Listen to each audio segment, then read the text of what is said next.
disease, which has killed thousands so far. China has been the epicenter of the virus, which has infected 81,291 people globally and killed 2,770, most of them in the Asian nation. The novel virus, which has been officially named COVID-19, is most often spread from person to person. Colonel Oguna, of course, who is the government spokesman, said that there is no cause for alarm because all precautionary measures are in place and everybody who comes into the country is screened adequately. So all 239 passengers were screened yesterday, and they've then been asked to go home, hotel, wherever, and self-quarantine What for the did the next screening 14 involve? days. If this was in China, I'd believe it. When the Chinese are told go self-quarantine, then they actually do obey this. When the same Chinese are told to self-quarantine in Kenya, are they going to do this? Yeah, but we are believe so. assuming it's a plane full of Chinese people. We are also, I'm sure there are Kenyans in there. And other nationalities as well. We too are quite stubborn and set in our ways. So I'm wondering whether our own countrymen would actually stay at home because they were told that you might be sick. So, I would hope that someone would be keeping watch while they're in their various homes. Someone would be visiting and ensuring that they're sticking to their This is where the impracticality of all of this comes into play, because then really, who's going to make sure? Who's going to follow? Yeah. Right. Because like I said, you're going to call every morning and say, have you checked your temperature and what is the reading? I could be That calling you you can from, do. you can do that, but then how are you sure that But why the call? information that This- you're getting yeah. is true? I'm at home or I am You where can I be was directed yesterday. to call a certain number every Yeah. morning and give you your temperature readings. That's fine, and that you can do. Or But have- in terms yeah. of quarantining yourself, And making sure that you're quarantined for those 14 days, I'm sorry. They should Not lock them up. practical. and first of all, this is Kenya. So if you come, you've left the airport and you're going home, there are other people who That live you there. come in contact So what with. is this that you're saying you're self-quarantining? In between. So Were there fine, I'm not buses going to ferrying leave the them house, home? but Yeah. other people are coming into the house. Exactly. If you're staying in a hotel, family. are you the only one in that hotel? If you're going to be with friends or relatives, even if you're a foreigner, you're going to be with friends. If you're going to be in a hotel, you're going to come in contact with people. That's why it made sense. If it was really quarantine, you're in an isolated place where nobody else is. Yeah, and I would love to have officials or rather medical personnel visiting them every single day to keep doing the checks themselves and ensuring that they're sticking to the rules they've been given. But I'm not entirely sure if that's realistic. In the same vein, however, 70 managers and other senior staff at top hotels in Nakuru County have been trained on how to handle coronavirus that has devastated China and several other countries across the world. So they've been trained on how to handle it because of there are many tourists visiting the county and they book accommodation in these hotels. That's why we found it relevant to empower hotel operators on how to detect the virus. And this is according to the county public health director, Elizabeth Kipto. And she said it was necessitated by an influx of international tourists to the county. That's good. It's good being proactive like that. It's a good thing for coming from the county government of Nakuru. That's commendable, right? I think what we should be discussing is at that point of the national government actually working better at information dissemination, Right. working better at ensuring some of these things work. Saying go and self-quarantine, okay, but it's possible to actually get this to work. Say Right. you have written, this is your home. This is where you live, and we have gotten in touch with the local chief, the local administration, the government. Mkono wa serikali ni mrefu.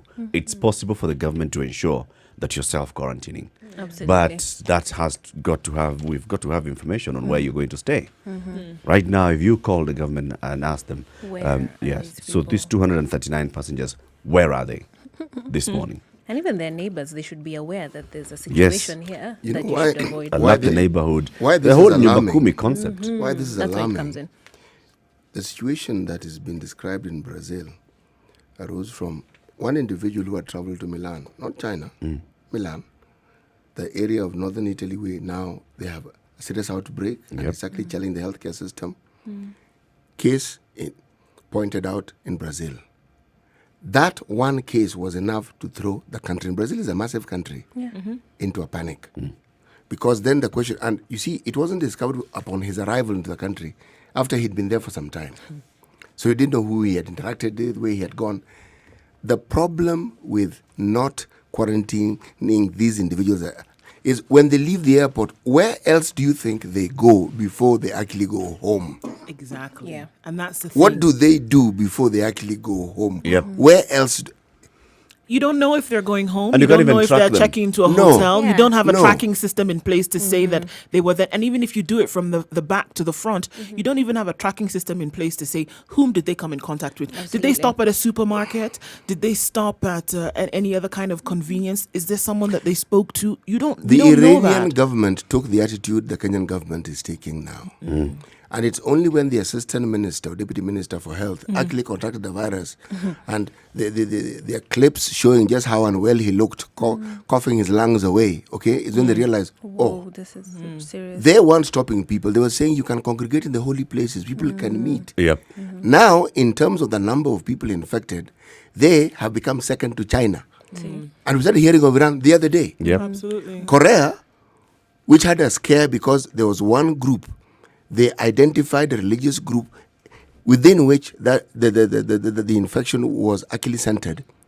Not only did they determine to test all the adherents of that faith, they are closing schools. They're taking the sort of measures that China has taken, meaning they're taking it seriously. Seriously. Yes. Now, this is an attitude we've seen with literally everything that endangers the lives of the citizenry.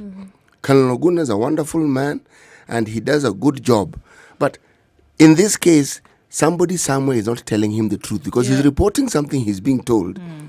This coronavirus is serious. You know, it isn't like locusts. It isn't Okay? really. It isn't. This is a serious This is one. a serious matter. And it's not we're even actually treating at the it like- Ministry of Health anymore. This goes straight to the Office of the President. This is interior. Interior. This is security. Coordination of Interior. National Government, Yes. which is in the Office of the President. Yes. And Dr. Matiang'i, this is where it falls. Let me give you an example of what China is doing. So, for instance, China now, they're looking for contacts of COVID-19 patient in Shanghai, right? So they've identified this. There's a patient who has tested positive to coronavirus. This patient was in Shanghai last week. Now they're saying anybody who came into contact with this person, please come forward and get tested, and then you shall be put into quarantine going forward. Now they can track where this particular patient had been. You remember that time when they were traveling around Shanghai, they were not positive, had not tested positive. Right. But they can look back and say, so this is Trixingado, this is where she was. 1:30 p.m. on February 19th, the patient took a flight from and sat on seat 16B from Iran, arrived in Moscow airport about 5 p.m. 9 a.m. February 20th, the person flew to Shanghai's Pudong International. After arriving at the airport at 11:05, the patient took a taxi, checked into room 3078, Yitel. They know exactly where you've been. They can track down. 4 p.m. the following day, patient went downstairs by lift and gave a parcel to a courier. At 9 a.m. on the 22nd, patient took a DD car, plate number this and that, Shanghai railway station, boarded 6:30 p.m., sat on this seat, in this carriage, on this berth. This is exactly where this person has been in the last 2 weeks. Absolutely. And the person at that point was not positive. But Down you can to a track back, you're timestamp. Yeah. this is Ndu. Let's see. Down to a So if you, timestamp. yeah, you know, so You know? Went those people downstairs he was, via He was lift. seated with on the plane when he went into the lift. There's a lift operator, the person who carried his bags to Yep. his room. Everybody now can be tracked down, and even their families can be tested and quarantined. Because what happens with these situations is that they are not just in contact with them, but then they go home and they meet their families Yep. and also expose them in case they were also in. So that's how you contain a situation like that. Because everybody Yeah. can be told you are here, you were on this flight. If you are in this row or in this particular aisle, They know who you are next Yeah. to. They know who was behind you. They know who was in Exactly. front of you. And you see this issue of self-quarantine, if you put it on this man's head, he can't remember every single Of course, person no. that he interacted with. with. Yeah. And of start course, from yeah. the airport taxi. And he's not just coming, or let's say these passengers, they're not just coming to Kenya just, to sit around. They have business, they have things to do. So they're not just going to listen because you told them they're going to sit at home. I mean, we're putting too much faith in the hands of people. Somebody's who have feeling other well. Why would I- priorities? Yeah, you're like, not 2 me. days. Yeah, numbers usually you associate them with someone else. You never think that this could be me. So you always just feel like, you know what? I think I'm safe. I'm fine. Yeah. I'm doing okay. You don't have a cough. I'm doing okay. Yeah. What else do you have in the headlines before we take a short break? Well, why locusts are here to stay. I was about to say the locusts. A quick one. Agriculture CS Munya tells senators the government is unable to procure a pesticide used to kill the pests. Swarms of locusts that have invaded the county will continue ravaging vegetation. Of course, let's take note of the fact that it rained the entire night and have now gotten into another period where we know it's going to rain for the next couple of months. All right. And ravaging vegetation because the government is unable to acquire a key chemical used to kill them. This is now the problem. Yeah. We're unable to procure this. Yeah. Right? Agriculture Minister Peter Munya yesterday told the Senate committee that the government is at the mercy of foreign business interests that are yet to supply let me just try and say it without biting my tongue, phenitrophion, a powerful pesticide only available in Japan and Australia. I don't know then the linkages between Japan and Australia. Perhaps they've closed down. It's not possible for us to reach them. But Munya said the government has been forced to use less effective pesticides that only injure the locusts before they die after a day or two. Yeah, and apparently the private sector keeps lying that it will be available. But unfortunately, as reality is, it's apparently not. So maybe they're holding stock for other customers. Of course, waiting for the swarms to move. This is ridiculousness at in the highest order. 230 million is the money Treasury has released to fight against the invasion by desert locusts. Initially, it was that there was no money. Right? 230 million. Right. So this money has been released. It's not a billion this time? No, 230 has been released. Okay. 3 million is the money required to spray a swarm of 40 million locusts. 500? 10,000 is the cost of a litre of the cocktail of pesticides the government is currently using. They're using this and it's not effective, but we're still using it. The one that's injuring the It's just injuring the insects. And so But they'll then the heal and insect come back dies strong. after they keep After a day or laying two. eggs. Yeah. Take a short break and take a look at the weather. This is the Situation Room right here on Spice FM, broadcasting as well on KTN News Morning Express and also on our digital platforms www.spicefm.co.ke as well as our social media platforms Spice FM KE on Facebook, YouTube and Twitter. Good morning. Let's take a short break. It's at 17 minutes past 6 o'clock.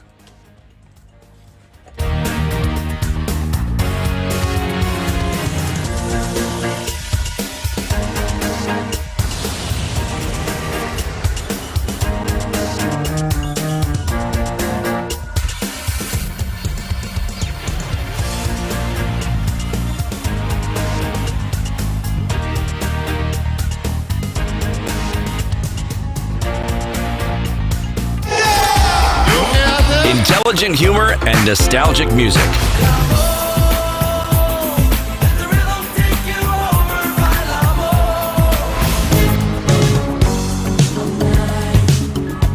Yes, that's part of the show. Yeah! 94.4 Spice FM, Nairobi. Family is where it all happens. The highs and the lows, the cries and the laughter. The good Experiencing times showers in and the Nairobi today at 17 degrees. Thunderstorms expected later through the day with highs of 27 and lows of 17. In Nyeri, mostly cloudy conditions and rain is expected later on with highs of 24. In Eldoret at 16 degrees, partly cloudy conditions. It's rainy through the country today with highs of 24 and lows of 14. In Mombasa at 27 degrees, rain expected later with highs of 33. Partly cloudy conditions, mostly cloudy conditions in Malindi currently at 28 degrees, highs of 32. It's cloudy in Kisumu and rain expected in the later part of the day with highs of 28 and lows of 21. 16 degrees in Nakuru and a rainy, light, showery morning with highs of 26. Rain to go through the rest of the day. We'll take a look in East Africa and in Kampala, 22 degrees is cloudy and thunderstorms expected later with highs of 27. In Dar es Salaam at 25 degrees, partly cloudy conditions, thunderstorms expected later. And further south in Johannesburg at 14 degrees, it'll be partly cloudy through the day with highs of 27 and lows of 14. Looking west in Lagos at 28 degrees, it's going to be a cloudy day with highs of 36 and lows of 27. Looking at the weather in Europe, in London, light rain showers at 4 degrees, rain expected later with highs of 7 and lows of 1. In Paris at 4 degrees, it's clear skies, rain expected later with highs of 12 and lows of 1. And wrapping things up in New York at 8 degrees, cloudy conditions with highs of 9 and lows of 6, experiencing rain later.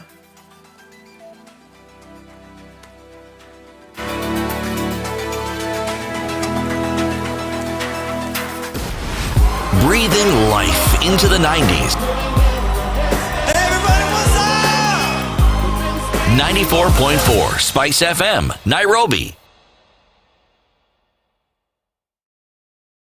Mature, intelligent talk every morning. Spice up yourself.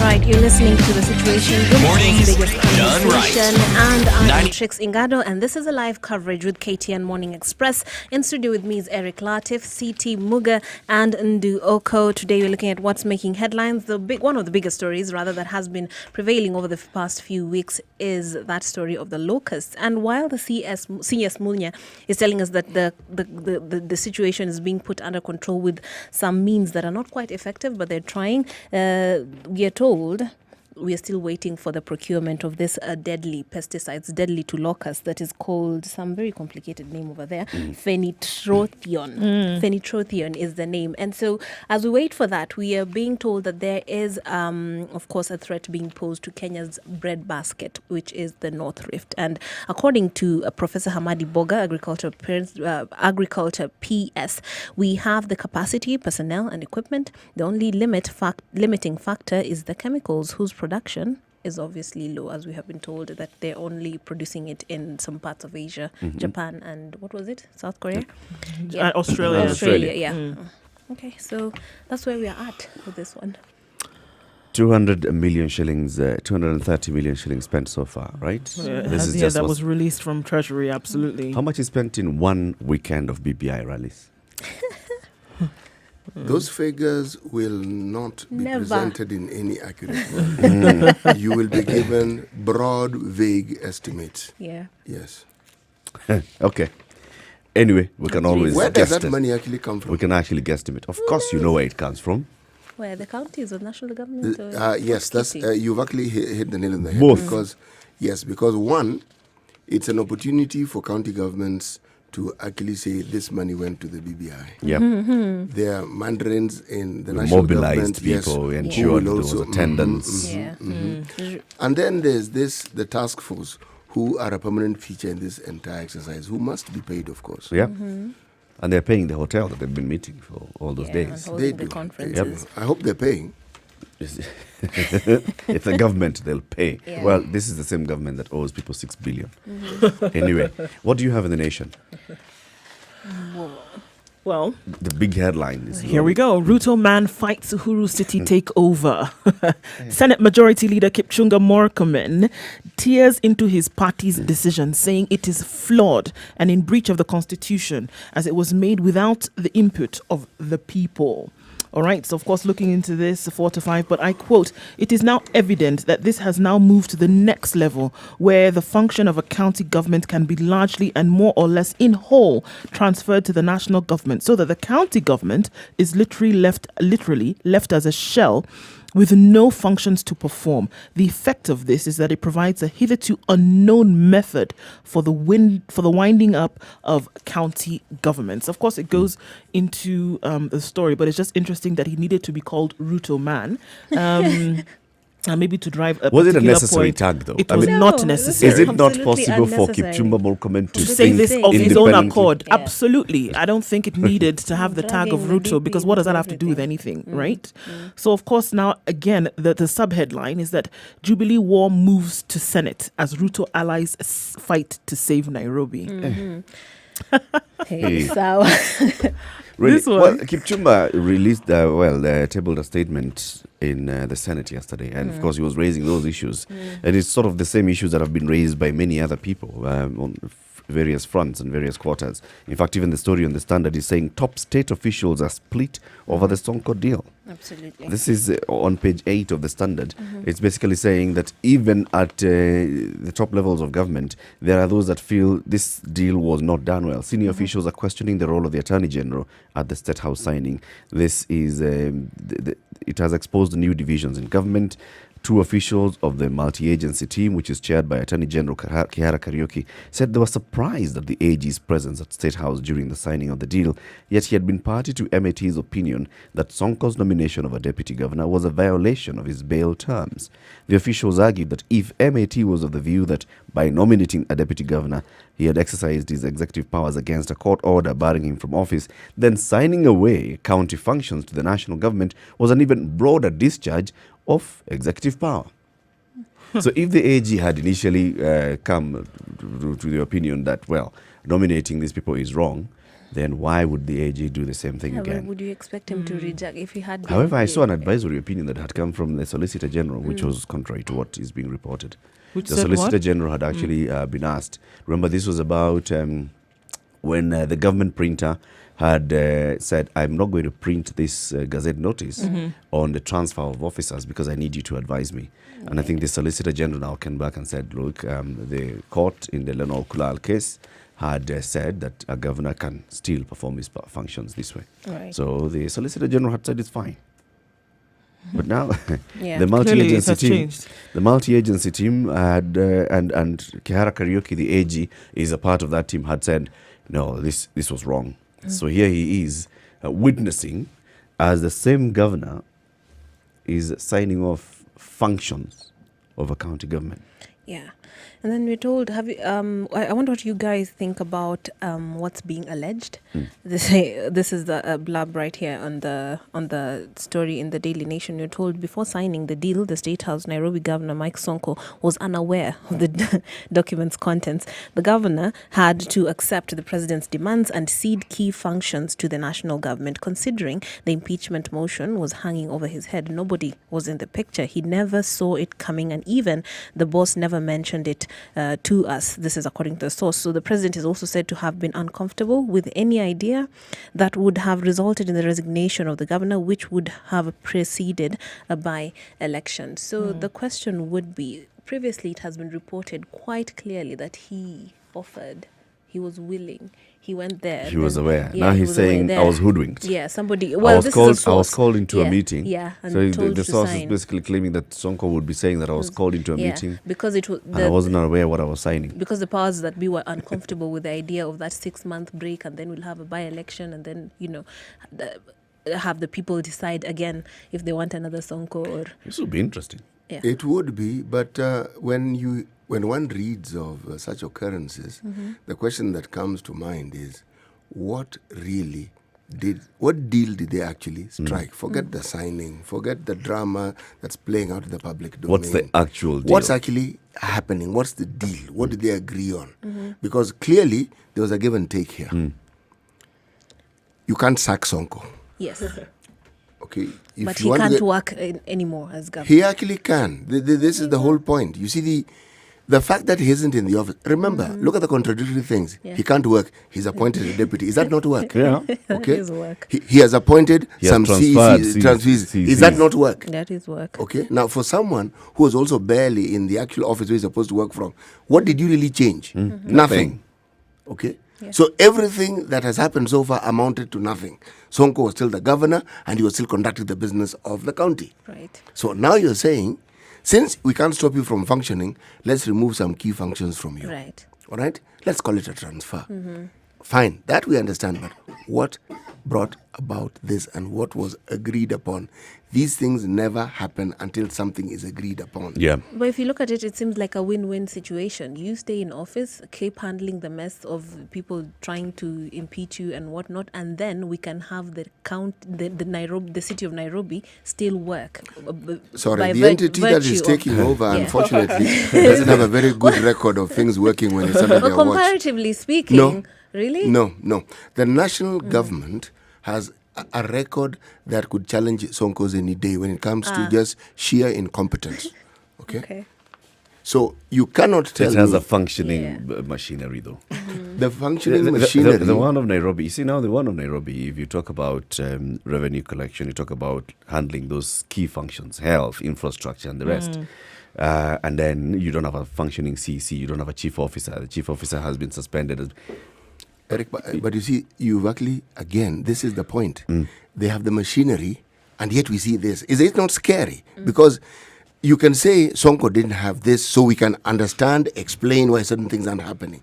The government has a full complement of the individuals and personnel required to carry out the functions. And yet, with all this, we have this situation. Look, anytime you read or hear of something being agreed upon, and it's in the media, it's in the public domain, that is what you're supposed to consume and shut up. Yeah. What is actually happening will be something completely story. different. Believe me, if Sonko could have been gotten rid of, he would have been gotten rid of. An elected leader is very difficult to get rid of. Maybe the wheels are still in motion. Yeah. Tuesday next week, he has until Tuesday next week to respond to the allegations by MCA Peter Imwatok of the impeachment in the National Assembly, in the County Assembly. That is still ongoing. Yesterday, he went to court. He had been trying to halt his case. He failed. The case is still ongoing. So, wheels are still in motion. The wheels Probably Sonko didn't have much of a bargaining thing to do here. It probably wasn't a give or take. Yeah, just You It's like the cannot- point when you're held by a police officer from here.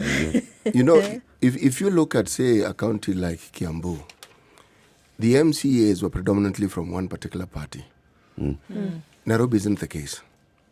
Nairobi is a hodgepodge. Yes. yeah. You have this, you have the other. That is what gives you bargaining power. In Kiambu, when the MCAs decided they didn't want a person, That was it. you're not going to call on some other party within the... it was one, and they would speak with more or less one voice. Here, you have dissenting voices. You have different voices. You have... Let's put it this way. The lay of the land isn't even, not in Nairobi.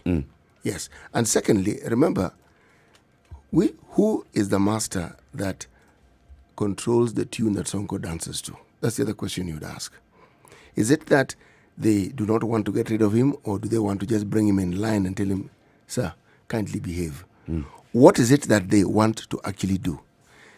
This saga has gone on for too long. If there was a concerted effort that had been agreed upon, the speed with which we saw the Waititu case would have followed here. You would have just seen step, Yeah, Senate. out.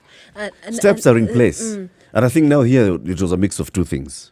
In Kiambu, the national government is not interested in running the affairs.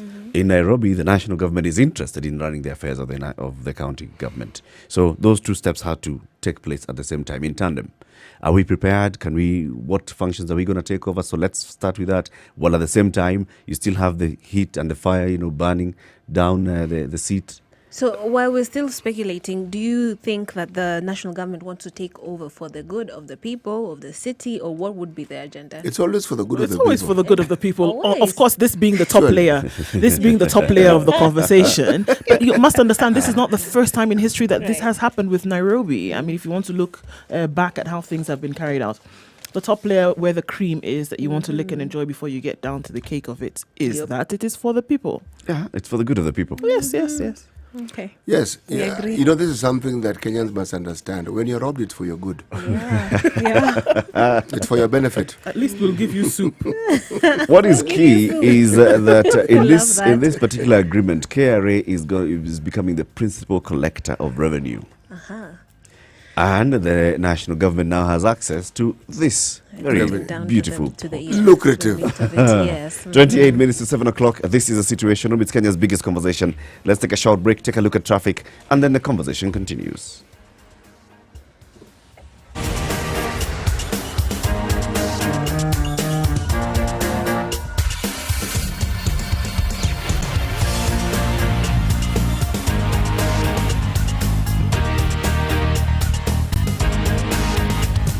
So here we go. This is Nairobi.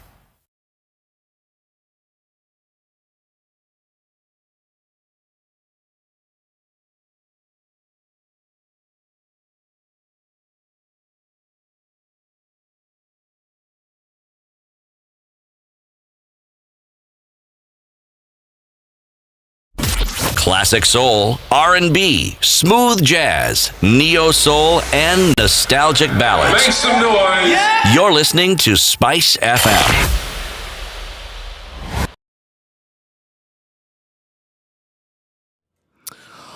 All right. It's a wet morning across the city. Langata Road traffic starts as far as the barracks, moving very slowly today. Of course, everybody's moving at a slower pace because the roads are wet and slippery and the rain continues to pour down in certain parts. Thika Superhighway, after survey, the road is actually quite clear right now, at about a few minutes ago, but let's see what that looks like in a short while. Wayaki Way from Westlands, from Nairobi, at Westlands, there's traffic and it is at bumper to bumper. On Jago Road this morning, trying to get to the City Stadium roundabout, not so bad, but then further down it is in gridlock mode right now. Kangunda Road slowly turning into a mess all the way to Outer Ring, not happening as quickly as we'd like it to. Kiambu Road from Muthaiga Golf Club, already a parking lot and we're at 6 lanes so far. Who knows what it's going to look like in a short while. It's going to be an exercise in patience this morning wherever you look. It's very heavy at the Garden City Mall. And of course, we see that on the Manga Road this morning, there's been an accident and there's a body on the road. So people are approaching with caution, waiting for emergency services to get there. Let's take a look at what would hopefully be order in a short while. We'll let you know where you can or cannot go or where you need to exercise some patience. Spice FMKE, reach us on Twitter. Let us know what you see.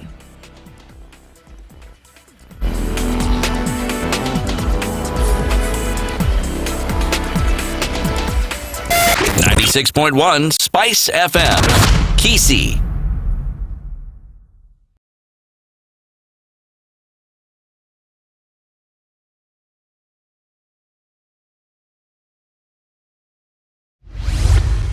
Mature, intelligent talk every morning. Spice up yourself. Kenya's biggest conversation on Mornings done right.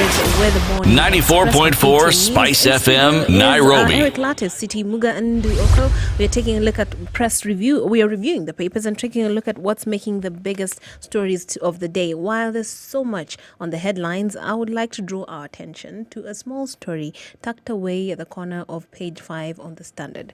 And we're told residents demand BBI copies. I'd like to just say this is very admirable of the people of Nyeri, because locals in Nyeri County yesterday demanded copies of the BBI report before letting the BBI forum to continue. More than 1,000 members of the public yesterday insisted that the BBI meeting in Nyeri town must be stopped until they get copies of the report, and they claimed they claimed that there was a deliberate move by a section of leaders to deny them a chance to read said report. Efforts by several leaders, including Governor Mutahi Kahiga and Nyeri Town Member of Parliament Wambugu Ngunjiri, to calm the crowd, did not bear fruit. Who had sent them to disrupt this meeting? Under the guise of asking for BBI. No, they want to know what we are being told about in these forums. The what question this that Eric BBI is thing asking is a valid one. What do you mean? 1,000. Why have we not heard it in other places? Yeah. Because these are forward-thinking citizens. Okay, as opposed to the backward-thinking citizens Of within the other parts of the country. That's why I'm praising them. They actually want to know what this I actually thing think is. that this is a good thing. Yeah, it is a good thing. I actually think that they are right to ask, because how on earth does someone want to discuss something you haven't even read idea about? what it is. So we are supposed to simply believe what we are being told. You know, this story goes back to the days of the Christian faith, when the faithful were expected to simply obey the interpretations of the Bible from the priests. Yep. What the priest told you was interpretation. So when printing came into being, it was actually perceived by the church to be satanic. It was not seen in any positive light, because it then brought into being the availability of the Bible to the masses. Yeah. So it automatically removed the power that the priest had over the people. Yep. So you could read for yourself, and you could even tell the priest, yeah. I'm reading it. It's not saying what you're saying. That's actually not what it says. No, this is not really what it says. Or is it a different version that you're reading? Okay. Power to Now, the people. yes, it is. So remember, when people demand for this, again, it's really a right. You cannot be talking to us about something that is supposed to change our lives, and our participation is being based on what you are telling us? No. No. It means you're participating by yourself. You're talking at us. Single participation. Single participation. Right. Yes. Small story tucked away somewhere, right? Page 5 of the Standard. As if a you want by to- the way. Yes, a by the way, but it's actually, I think, really good. It was It's a headline story, isn't it? It was politics, though. It- No, what do you mean politics? It was an entire intention of disrupting a meeting. By 1,000 people. Yes. What were they paid? Not all 1,000 people were 1,000? Yeah. What were they paid? Yeah, 1,000 each. All these monies that we keep reading about which disappear. Where do you think where do you it think goes some to? of it Going. goes to? I know. 1,000 people are few. No. That's very little. 1,000 people are very few. And To there's very elicit such and there's very genuine little that they, outrage. there's And very I- little that I they need do to be not satisfied believe to be able to do all something like this. 1,000 people were up in arms demanding. Come on. They were. Surrounded by 100 evenly people distributed. making noise is Yeah. a lot of noise. Yes. 100. 10, a lot of noise. 1,000. Very well strategically placed from this corner, that corner, the other corner. It start was making clearly noise here. contrived, clearly. Well. But the fact that appropriate. It's Kenyans demanding to read something. 1,000 of them. I'm in agreement with you. Yeah. I'm in complete agreement with you because, in all honesty, there are people who will tell you, I have 4 copies of this. And I'm not sure which is which. So you get the impression that when they are dissenting voices, some of the dissent is included in the next document. But why is it that something this simple? You have gazette notices, overnight, it's out. It's in the out. public It's domain. possible. Yeah. Of course it's possible. So why is it that this hasn't been printed? Should it not have been the document from which all our debate emanates? Of course. Of course, it should have Should been. It find should have been made readily easy available ways to the of public. disseminating Yes. this So information. why is it not available? I mean, it's a That's- question that's a good that must question. take a central position in our discussion. Right. Yes. Why is this document not available? One would hope that these monies that are being used for these rallies some of it would go to printing. To It, printing. it isn't money. You know? It Yeah. not money. And- Money is not the problem. Mm. It's very clear that there's reluctance to have this document actually available to people. There is because no- what happens is that you give people the power once you put information in their hands. And that, of course, is something that, clearly it's clearly not being wanted for the avoided. people to have. Yeah. At this It's stage. obvious. At Yes. this point, we really don't want people to know what's really going on. Let's hoodwink them for some time, and then later we can release it when things have already been set in stone. But my only problem with this story is that it leaves us on with a cliffhanger. Almost an hour of bickering, and the meeting resumed when Mr. Kahiga promised more copies will be brought for the residents. So More copies? Nobody knows. Meaning there were Oh, copies. so there are whether the copies Don't worry, they'll eventually come. arrived. But an hour of disruption. Yeah. And bickering. And then Only 1 hour. They gave up too soon. 1 hour is not a long time. They needed some more time Well, They needed to make And- an and- impact. and even They needed this to put in wasn't- more effort and more time to at least make an impact. but this wasn't a disruption. I mean, if you are having a public debate, if you're having public discourse, what do you think this is? It's discourse. We want this. Yes. We don't have it. Why don't you have it? It's discourse. So even this representation is somewhat misleading. The meeting was supposed to engage the people. The people were engaging them. So the process was actually ongoing. It's just that it may not have been following an agenda that had been laid out, yeah. but it was a public forum, and this was the public giving you their views. Yes. Starting from the very basic Yes, of we need yes. to. And the BBI debates are supposed to that elicit and solicit views from the public. The public were giving their views. So this was not a disruption. The public has spoken. It's just that a new agenda was added to that particular discussion. Talk of disruption then. Let's go to Kakamega. 31 MCAs walk out on Oparanya during the official opening address of the county assembly. Out of a total of how many MCAs? 31. So 51 ODM, 29 Amani, Ford Kenya has 3, United Democratic Party has 3, Jubilee has 2, and Independent has 1. So this is quite a substantial number of MCAs who decided we are not going to be addressed by Oparanya unless his administration accounts for taxpayers' money sunk into the ailing Mumias Sugar Company. When we ask for whereabouts of this money, we are intimidated. We refuse to be gagged. Okay. Okay. These are all the minority ward reps. So he was only left addressing the ODMers. You realize that the wind is now moving in a certain direction now when it comes to county assemblies, right? It seems that the order of the day is that, up in arms gives some kind of results, whether it is going towards impeachment, whether it's going to some kind of change of anything. Up in arms seems to be the order of the day, right? And if we come together and protest against against something, the likelihood of us either one being heard or something being done is then quite high. And this is the kind of mass action I like to see. What on earth were they walking out for? Because money was supposed to have been pumped They into wanted Mumias and they wanted answers. They're Where did sending this a money message. go? Yeah. Of course, they're sending a message. Where did this money go? Yeah. Mumias is still on its Do knees. they think the money existed in the first place? What do you mean? They were asking for something that Oh, disappeared I'm down actually a asking a black hole. very pertinent question. Yeah. You see, when you hear a statement that is attributed to the government that we plan to do this and we hope to pump X billion shillings into it, the money isn't sitting somewhere in a corner or where you can send two of your people to go and collect that money and then run. It doesn't work that way. If the government already had the money, they will talk about modalities of how it is they're going to give dispense it. Yes. and also, when the government says they are going to spend, it doesn't mean they're going to give you the money. No, it doesn't mean that at all. Yes, Yes, but it- you can But account. you'd expect to see And that things is on the ground. the question that the That's what they were asking MCAs for. are asking. Those are just simple questions. It's their job to oversight the executive. It is. The executive is coming to address the county assembly on the state of our county. Yes. So we are telling the head of the executive, look, your government has come to us and asked us to approve a budget, and we have approved a budget. And some X amount of money was allocated to the revival of Mumias. We've been asking questions for you to account whether this, what you asked us to approve for, has been spent and where the results are. You have not been giving us answers. You've been intimidating us, according to them. And now you're coming to address us? No. They're not even listening to you. Come Yeah. and go.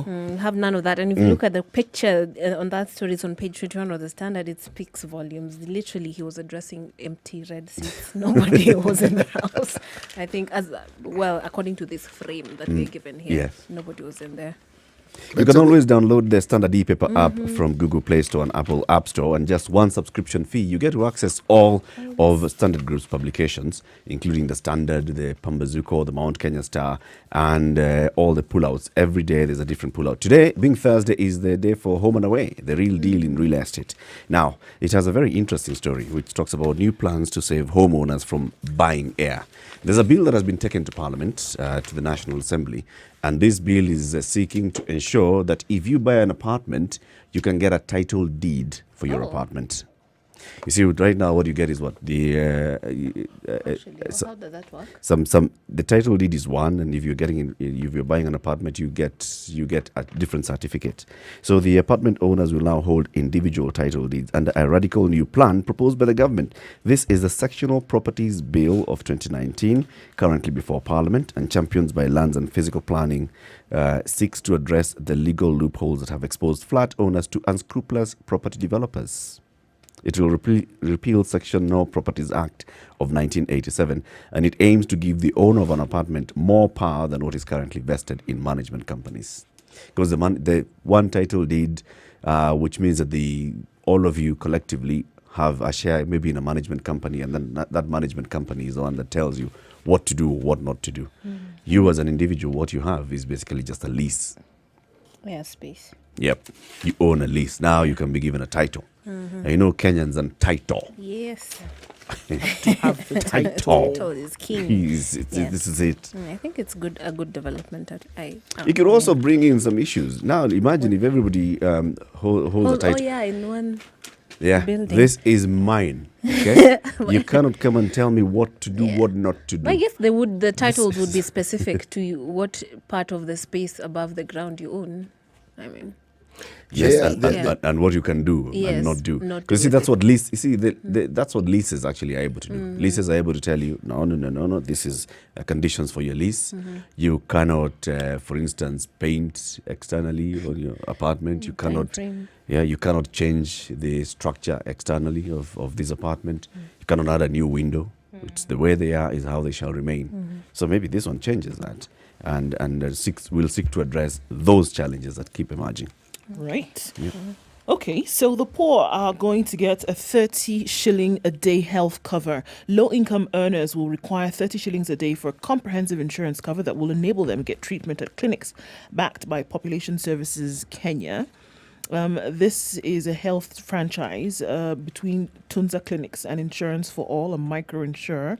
And what they've said is that here's an opportunity for those who would not, normally be able to access health care. At least you pay 30 shillings a day, then you're able to access this on another obviously through other insurers.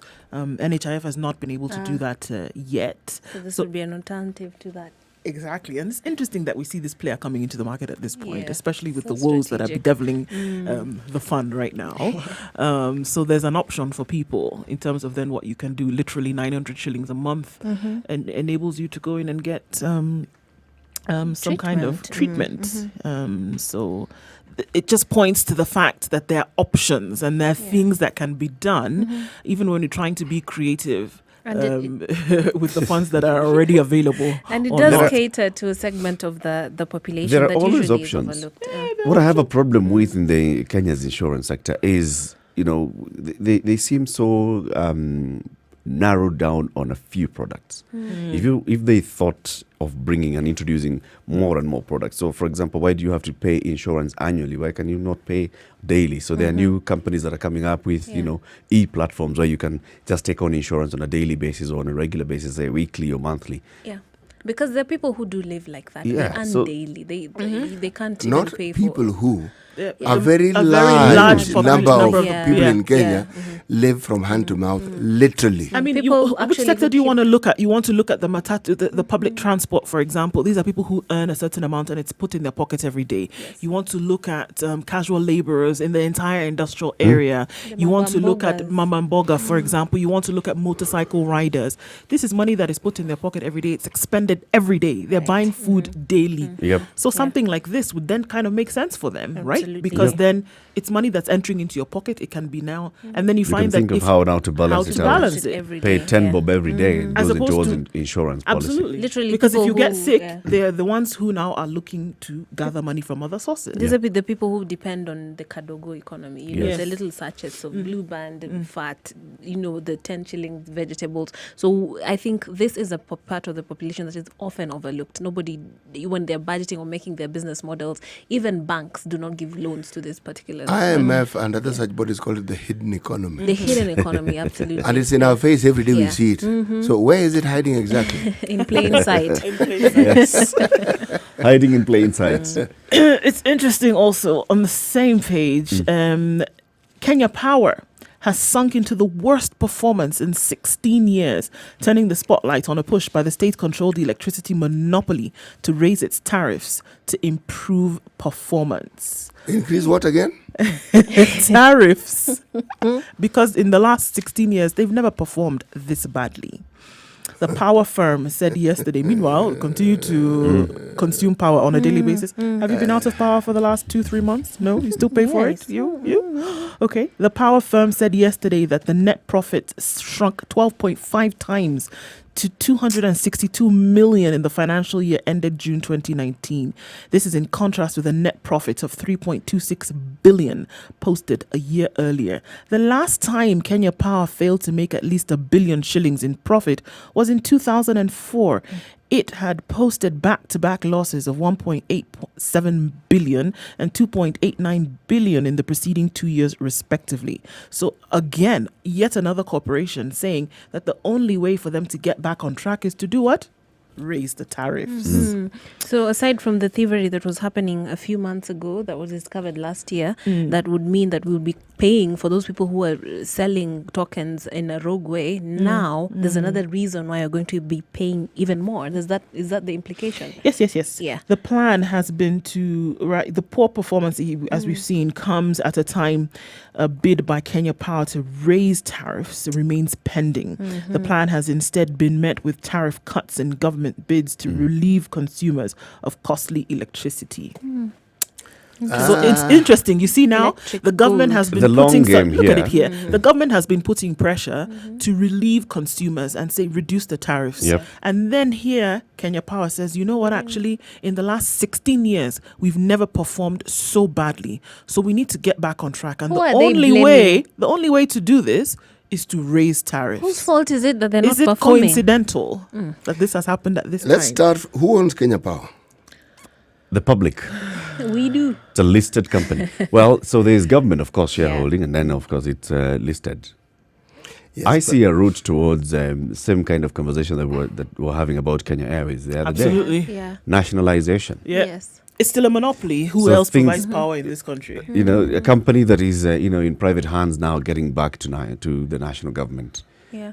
And they're very well positioned to perform well because competition Does isn't not exist. there. What So makes you think why they're not would it- performing well? You They know, are this they're is still Very well. there. No, This is just that's a a reporting This is a issue. report. If you are if I don't call it speculation, call it conspiracy, call it whatever you want to call it. Everybody's always looking for an opportunity to get more. to eat. CT keeps giving the example here of banks who are doing superfluously well, but then Posting billions in posting profits. billions, but Yeah. they're sacking people. But they still want to continue making more money. Here you are, a monopoly. You can't say that there are other players in the market. So therefore, what are the factors that then determine this kind of failure? There's nobody else who's begging for the same space as you or competing for it, no It's less. yours. It is yours. It's yours. Literally, it is yours. And the competitors Nobody- are their own also. Yeah. Exactly. The Yeah. competitors belong to you. It's all in the same. It's a sister, cousin, auntie. All of you are in the same family. Clans. It's this exactly. Clan members, yes. What So I then hope, you want to come and tell us and expect us to believe that you're actually doing poorly. badly. How Sorry. come? And whose fault is it? Yours. So Now, they've expanded power, countrywide, right? So they're running now a bigger infrastructure than they were running 10 years ago. They the people who are, of course, in those machinani places are not paying as much, but yet the cost of managing this infrastructure countrywide is higher, and the tariff is the same. That's why probably profit Eric, the would tariff reduce. isn't the same. Yeah. Sorry. If you look at your electricity bill, just take a look at your bill. Have you ever not wondered what some of the things they charge, what those things actually What does it mean? even mean? A lot of it is tax, remember. Yeah. Precisely. So the money that goes to Kenya Power is not everything that you're paying in your bill. Your bill, a huge portion of it is going to the government. The money that goes to Kenya Power is what they've charged you as unit cost. Eric, The rest, Eric, see that's how- what you see. When you have a monopoly, we can't even determine what that unit actually really costs. It's you who will tell us what it costs, Yeah, you're and the we one- we have no option but to believe you. You dictate the prices. You The price is basically dictated dictate by- the no, no, drops no. and such. Oh, You know come on. what I Hold hope it. happens in Yes. this scenario. Energy and I Petroleum hope- Regulatory Commission. I It's hope the one what- that determines the tariff. Okay. I hope to the one what- organization that still has it in this country. Yes. I hope what happened to Telcom happens to KPLC, so that there are other players in there, bring competition, Collapse and bring somebody yeah, else. Yeah, and just at least, even if we're paying as much, we can have something to show for the the money that is going. You know, if you look at the distribution of power in the country, rural electrification and how power was brought to the so-called Mwananchi, people assume that that's where the money is made. Remember, a lot of the money is made in industry. People who consume real power in huge volumes. That's where the money is coming from. Okay. Yeah. Now, even if you increase, say, the players or your customers, no business goes into expanding its customer base without having looked into what it will cost to do that and what they expect to get in return, and at what point they'll break even and at what point they'll start making money. It's not difficult arithmetic. It's not something that one should break their brains thinking over. The story of KPLC is not very different from the story of Kenya Pipeline. Okay, here you have an organization that has really no competition to speak of. They provide a service that is needed, so it cannot be said that there is no demand for it. But remember, CT, many of the decisions that you have to make as an organization, private as you are, monopoly as you are also influenced by politics. It is. Yeah. There's a Yes, government this that is true. comes into place and says that we need to expand our electricity provision countrywide. Yes. Ensure that 99% of Kenyans have access to electricity. Yes. This is your money, Yes. right? It's your cost. Yes. And they're telling you manage that infrastructure. Yes. And probably it's not enough for It the- would Probably if the management of KPLC, if they were asked, they'd have said, we don't need to, we don't need to You know, expand. it would be Okay. an issue if you're expanding and you're not getting anything in return. You're just spending. But you're spending so that you can increase Increase the- your revenue base. So it balances out. In one way or the other, it balances out. And now that we have devolution, what it means is that there is more money in the rural areas than previously was the case. So the ability of people to even meet some of these demands or the payments those that are accrued, bills. it's higher, meaning the investment was and is a worthwhile investment. Sometimes not. So their bottom Like line when what should be happened, for better instance? now. Like when the government tells you you've been charging people so that you can, get the transformer cost sorted. You can get the power poles sorted. Remove all that. Waive all that. Provide power. That is a cost, It is a cost, Eric, and but it affects you. it does affect you, but I don't think that it's given as a decree and that there's no discussion that these people have with the government. They do. And after all, the government is part of this. They are shareholders, and they also stand to benefit. Or are we saying that the government is actually going to make decisions that kill its own profit base or stops it from actually making money? Yes. I don't think so. Yes. I don't think so. Political expediency. You're joking, man. Political expediency in this country? Yes. Ahead Do of it. profit? Yes. And self-interest? Yes. No. The self-interest is that, well, we've come to the top of the hour. It's coming up to 7 o'clock. Trixingado, thank you very much. You'll Thank you be for having heading me. back to KTN News Studios. We'll see you again tomorrow on the Morning Express. This is the situation. We've been broadcasting on Morning Express as well as Spice FM. Trixingado now leaves us. We continue with our conversation. We'll see you tomorrow, Trix. Yeah, stay tuned to Morning Express, everyone. We'll continue with more discussions. This is not the end. Yes. Yeah. So we should shut down this station and No, tune they into- should just shift from those ones who are on radio. Those on TV, stay on TV. Those on radio, stay on radio. Thank you very much. 7 o'clock.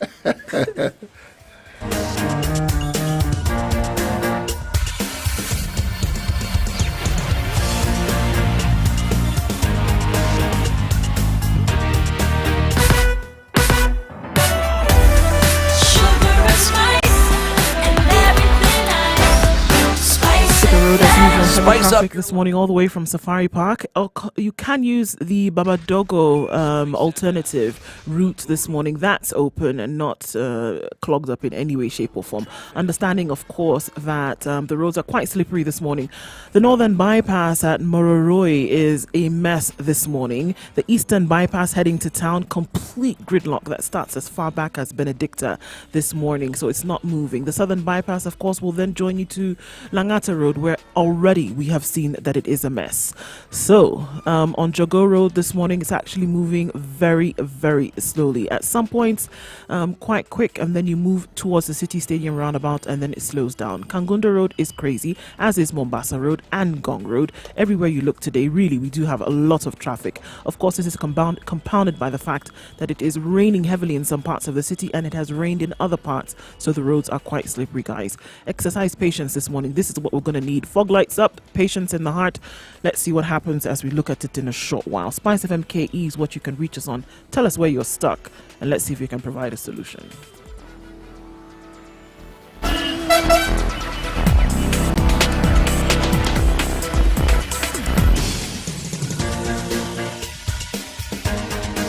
This is The Situation Room, the home of hard-hitting political commentary and penetrating insights about the state of the nation. This is a talk radio experience like no other. The Situation Room, a place for hard truths, debates, and elevated conversations. The Situation Room, witty, political, engaging, deep, controversial. In the room, we have C.T. Muga, researcher, academic, seasoned political observer, a fountain of wisdom in these politically uncertain times. Ndu Oko, Nigerian by birth, Kenyan by choice, communications expert, Pan-Africanist, a truth seeker and believer in people power, and Eric Latin, agent provocateur, the man in the chair, seasoned journalist, news hound, a man who believes in punching up, not We are down. broadcasting from Nairobi This on is the 94.4. We're in Mombasa, 87.9, 102.5 in Kisumu, 96.0 in Nakuru, Eldoret, 96.7, Nyeri, 90.9, 97.7 in Malindi. We're also live streaming the show on www.spicefm.co.ke as well as our social media platforms. We're on Facebook, YouTube and Twitter. Spice FM KE is the handle for all of them. Well, this is a situation. C.T. Muga. We have had issues with the health system in the country for a while, right? Especially some scandal somewhere in the private, in public and private. There's been the longest possible debate. Remember, there was the issue that came out of Nairobi Women's Hospital. Yes. Once again, it was tucked away somewhere in the corner in the course of this week. and that the courts determined that indeed they were not really overcharging their patients. That's what the newspaper report stated. But even as we look at all these things, the one thing that is not clearly understood or loudly... Was it the court or the council, the medical council? The medical council had their say, but remember, some of these matters had actually gone to court also. Yes. So when it comes to charging for healthcare, even if you took it to a court of law, it would not be very easy to prove that somebody's overcharging. What do you benchmark it on? What is this thing? What is this platform on which you can base your case and say, well, this is adequate charges, this is... Remember, it's a private business. And a private business by its very nature is supposed to make money. Yeah. But the one thing that doesn't come out often enough is that healthcare is actually a human right. It's a basic human right in this country. It's something that you can demand, and it's something that must be provided for you. In all aspects of it, whether you're talking about preventative, as evidenced with immunization and all the care that goes with it, whether it is curative, you're unwell and you actually seek treatment and you get it, whether it's promotive and whether it's rehabilitative, it doesn't really matter. And to make it possible, the government system, healthcare system, has always cascaded this thing, beginning with the basic of what you call a clinic. A place that is probably manned by a nurse. And then you go a little higher, you have a health center. Then you have an even bigger facility. These used to be called sub-district. They're now called sub-county hospitals, then county hospitals. County hospitals are formerly what we call provincial hospitals. All these units are supposed to dispense care, beginning with certain basic things and then ensuring that it has the capacity to cater for things which are more complicated. Our healthcare system in Kenya sought to meet these needs by enabling nurses and clinical officers to actually enter into private practice. Now, the private clinics that you speak of mostly are run by these two cadres of healthcare workers, nurses and clinical officers. But of interest, very many large hospitals, much as they have doctors within them, the people who care for you on a daily basis, whether it is a national government hospital or a huge private hospital, you will find that the people you probably come into contact with more often than not are the clinical officers and the nurses. The point I'm making this morning is this. If there's one human right among others in this country, and one on which the life of individuals hang on in this country, and which is being abrogated, it's healthcare. Because the government healthcare system in this country has all but collapsed, in the sense that the very things that you're supposed to seek from it, the very thing you're supposed to get from it, you don't get. Very recently, there was the issue of blood donation. It's part of that healthcare program. Issues bedevil it, they're being sorted out, but it isn't in the right place yet. My position is this. It is every Kenyan's right to demand for what is due to them. And if we are to be a healthy nation, a nation that can actually meet the needs and the demands that are set before it, we have to be a healthy nation. And if that healthcare isn't being provided for you, among the things you should actually seek, not a booklet containing the UBI, no, but affordable healthcare, equitable healthcare that is your right. The government agrees with you. The government... Universal health coverage is one of the key pillars of this administration. The government has many key pillars which are stated. Where the disconnect comes in is that it remains at the stated phase. There are rumblings, there are movements towards actualizing what has been stated. But we've had great difficulty ever getting to a completion or seeing the full fruition of what is stated. And I'm emphasizing healthcare because this isn't a joking matter. If, for instance, we do not have housing for everybody, it is a problem, but people will not die because there isn't sufficient housing. But if there isn't sufficient healthcare, even the simplest of diseases will kill you. Something that shouldn't even be an issue will become an issue because it isn't taken care of at the point that you have. For the longest time, one of the problems we had as a country was what we call infant mortality. Young children dying. And that has reduced significantly. Why? Because the government put in place measures to ensure that the livelihood of that unborn child is taken care of, even at that unborn stage and to the time when they are born. And these services have been available, albeit supported by some donor funding, but it's been available. So child mortality, which was once a problem, is no longer considered a major problem. It may be an issue, but it isn't a major issue. HIV ravaged this country for the longest time. Again, with the assistance of donor funding, we were able to bring it to a point where it was now being managed. There was sanity to it. There was no panic to it. It was managed. We have many other examples of situations and conditions that are health related that have been managed because the government put in place measures to ensure. But we have a situation now that seems to have reversed that particular forward movement, where you find a consistency of medical practitioners going on strike, not because they want to go on strike for pay. No. When you talk to them, they'll tell you, yes, the pay issue we understand is delayed, but we cannot work. The facilities may be there in terms of the building, but the tools that we require to enable us to work we do not have. So we cannot work. This may sound like an interesting debate, but it becomes a life and death matter, because when these things aren't there, it means those who are seeking care will not have care provided for them. Yep. So when we talk about national disasters, this is one that is staring at us in the face. And it becomes even more imminent when you now think we have a worldwide problem with the coronavirus. It is a real problem. And every day when I read what happens in other developed countries, I panic. Now, this one I panic because people are shutting down their own countries. They're making sure no one goes to school. There's no gathering. Social interactions have been killed. Now, you tell me, what is it that they have seen and understood that is making them do this? We've never had, at least in my lifetime, I've never seen a situation where there's an outbreak and people are being told, stay indoors, don't move, don't meet, don't. We haven't. Meaning no political rallies, no church gatherings, nothing. Now, when that happens, the question that we've been asking all along, what is it that they know about this virus that we actually don't know? One moment, a country has no report. The next moment, you hear of numbers, and the numbers leapfrog.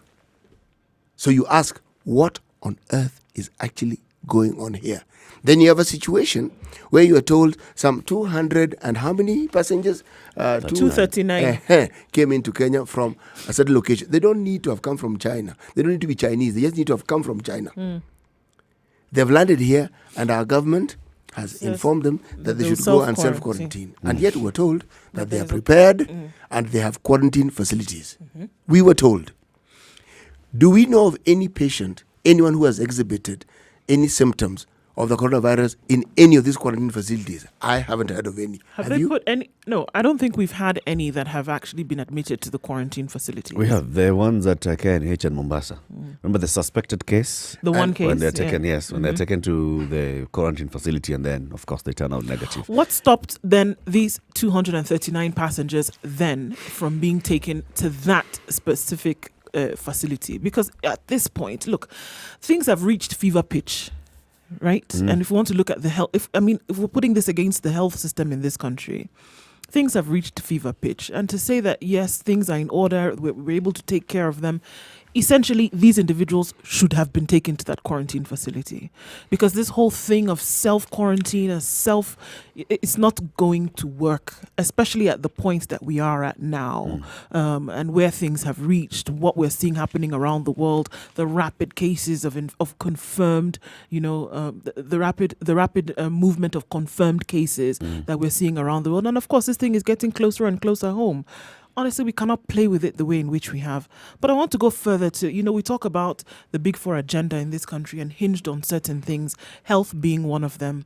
And unfortunately, what we see, previously, a few months ago, when we talked about Uhuru's legacy and what he was going to leave behind in this country, and the Big Four agenda being one of the factors of this legacy in terms of what he wanted to do to get the country back on its feet and to make sure then it was moving in a forward trajectory. Health being one of them. Unfortunately, I see this now as something so clear that we want to put this pristine building on a foundation that is shaky at best. There's certain things that are required, there's certain things that are necessary to keep it moving that unfortunately are just not in place. And I go back to, we had the governor of Laikipia here, we had the deputy governor for Nyeri County here, talking about the fact that yes, there's certain things that we've put in place, but there's certain amenities that we just don't have. For example, we were trying for the longest time for dispensaries and low-level health facilities in the country to have something as basic as running water. As basic as right.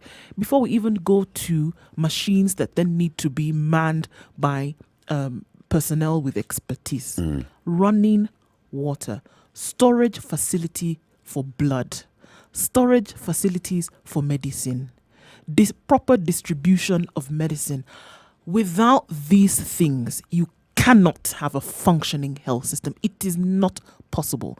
Then for us to go further and say we want to provide services, we want to then provide services that people will be able to walk into the hospital by virtue of us subsidizing these costs, and they will then be able to be treated for free. But when the deputy governor of Nyeri was happen. Here, she spoke of how, yes, that's where they started. That when they were rolling out the pilot UHC program, that's where they started. Health facilities, they've been built, but they don't have the basics. They don't have electricity. They don't have running water. Yet there's water available. There's electricity available. So this start with that. They sorted that out. But she said very clearly also that she said, we are making the connection between those who need to provide it for us. If there are pending bills between us and the water sector, for example, we're trying to get those paid so that we can have water running. If there are pending bills between us and the electricity provider, we're trying to work so that we can get. And so this is what she was saying. We are urging other counties, because the rollout is coming by June this year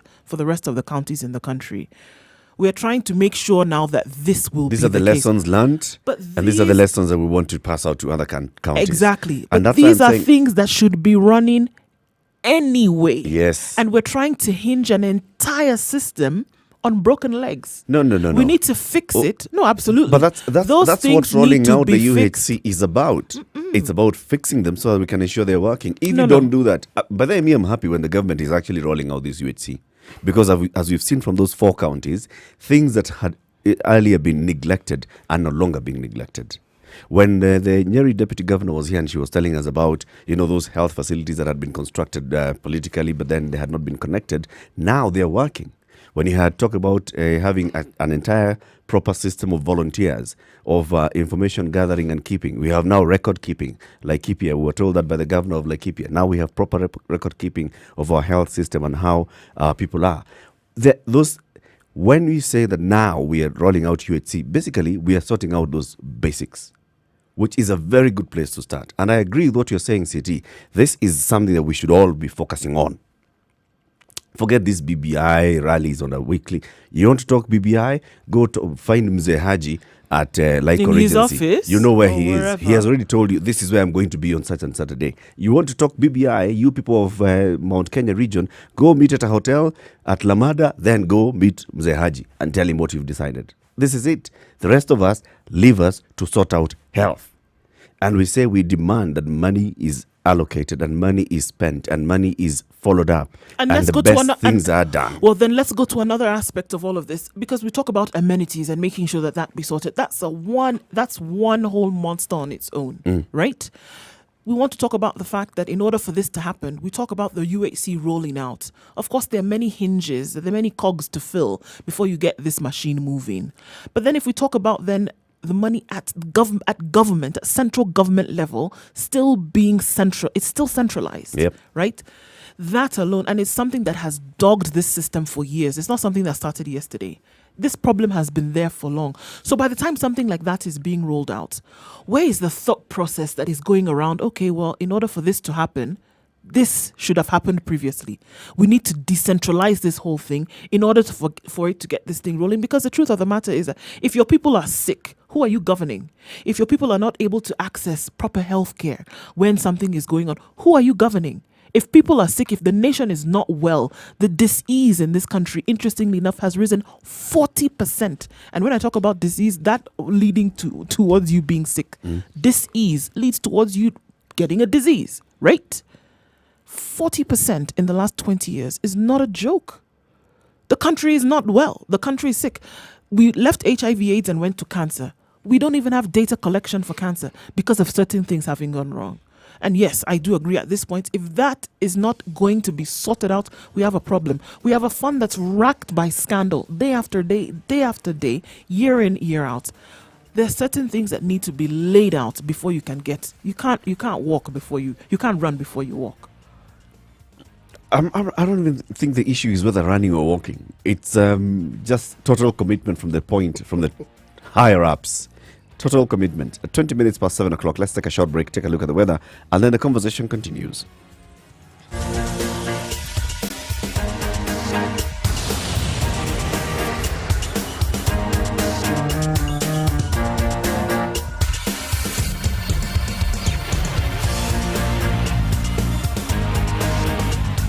Light rain showers to carry today in Nairobi at 17 degrees. We're looking at highs of 26 today.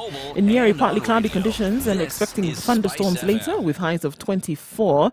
Taking a look at Eldoret this morning at 16 degrees. Rain showers expected later with highs of 24. In Mombasa, looking at rain later on with mostly cloudy conditions currently with highs of 33 and lows of 26. Mostly cloudy conditions in Malindi today at 26, highs of 32. And mostly cloudy conditions right now in Kisumu. Rain expected later with highs of 28 and lows of 21. Taking a look in Nakuru, light rain showers this morning and mostly cloudy conditions, going back to rain later with highs of 26 and lows of 14. In Kampala this morning, cloudy conditions, rain expected later following with thunderstorms, currently at 22 with highs of 27 and lows of 21. In Dar es Salaam, it's mostly cloudy, rain expected later with highs of 33 and lows of 26. And finally in Johannesburg this morning, clear skies at 14 degrees, cloudy conditions to follow later with highs of 27 and lows of 14.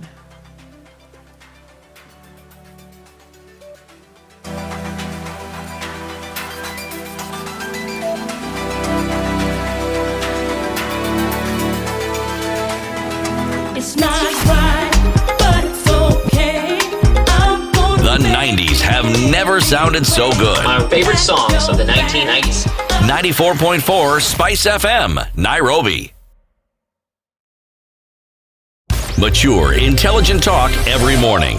Spice up yourself. What is of interest, if we were to look at health facilities as brick and mortar establishments, within whose precincts health care is put into practice, then we'd be limiting ourselves to understanding what it is that rolling out healthcare actually really involves. We've had players in the insurance industry, and by the way, this has been vibrant. You see, there's just straightforward healthcare provided for by insurance companies. Now, they call themselves, they're health management organizations, and they are. And there are some who even bother to cater. You were mentioning in passing how it is that there are people who even allow you to pay on a daily basis. There are other organizations that have actually come up with schemes where they have what you could call community health care setups. So that it's, even if you're in a rural setting and you're unable to access what has been mainstream healthcare facilities, they can provide, if you have a large enough number of people, they tell you, for this number of people, we're able to provide this. And this is what we're able to provide. Meaning they've been vibrant enough to actually ensure that healthcare is... But where the problem arises now again, if you have people who can provide that, but people don't have the money to pay for it. Exactly. Even if it sounds reasonable. Because what people are juggling, what they have with simple survival. Can I eat today? Can my children eat today? Healthcare always takes a back seat. It's not a priority. It's postponed. Now, why is it postponed? It is postponed because much as people consider it to be important, I am unwell, but I'm not going to die tomorrow.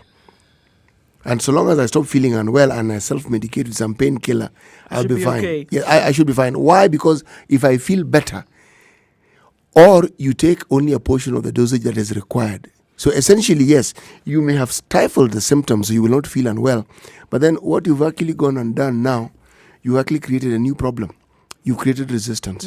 Because the next time you're unwell, this very drug will not be in a position to... Yes. The discussion around healthcare, in my mind, has to really take a center stage because of this. If the government did what it promised to do, and if it ensured that something like the Abuja Protocol that people agreed upon and people said would be implemented, we're at 6%. We are 9% shy. If we pushed it to even 10, not even 15, we pushed it to 10 and made sure that the health facilities had requisite drugs, health workers were paid on time. The truth of the matter is, we'll be having a totally different story. Now, this isn't one of those Herculean tasks where you can say, but it is difficult. No, it's been done before in the same country. It has happened. You would go to a public hospital and you'd get most of the drugs you need. There may be one or two that may not be there, but you'd get drugs. Meaning you are in a position to actually get treated. And if you look at the number of stories that emanate from health facilities, where you are told that even at a time when health care was supposed to be free, you'd be charged. And if you're not charged, you'll be treated, and then you'll be informed that that particular sort of care will be available at so-and-so's clinic, or this particular drug will be available at that pharmacy. Meaning the route we constantly speak of got into healthcare, so that even public healthcare now took on the turn of it being private. If you went to a hospital, you'd be told to come with a booklet, so that whatever it is that the doctor is going to indicate will be in a booklet that you have bought. For the longest time, you'll find many public hospitals, there are individuals who sell empty bottles. Now, these bottles, they do. These bottles are intended for you to buy, so that should you be given something that you need to ingest and it's in liquid form, you've already bought it. No one asks you about the hygienic state of those particular bottles. You assume they're safe. Okay? And you buy them. So you'll find government hospitals for a long time have been a business within a business. Then there were issues surrounding supplies. Supplies actually do get to the hospital. They leave the KEMSA or whatever, they get to the hospital, but they're diverted elsewhere. And you will find that the very people who work in these health facilities have A, their own clinics, B, their own pharmacies. So some of the drugs that are intended for the hospital end up finding their way into these facilities. So healthcare caught up with the rest of the country when it came to ensuring that the very people who are supposed to receive whatever benefit did not receive them. And that the individuals who are tasked with ensuring that healthcare was actually provided for focused on this national pastime of enriching yourself at the cost of other people's lives. I think that's the biggest problem, actually. That's where it's not even about budget. Because I was just thinking about it and thinking, apart from education and security, I think healthcare receives the most amount of money. It does. Both from the government and from donors. It does. It's the most liquid sector. It is. That means that if we manage... It's by far the most supported, really. If you actually think about 6% coming from the national budget, and then the kind of support that you receive from developing partners, then we are financing our healthcare adequately. That 15% that we are supposed to have reached, we probably have reached, or we are very close to in some reaching. sectors, we even surpassed it, if you think about it. Go. Yes. So we have enough money. This is well-resourced. It's a very well-resourced sector. And yet, we don't have things working as they should. And I think it's those cartels, those hidden, faceless cartels.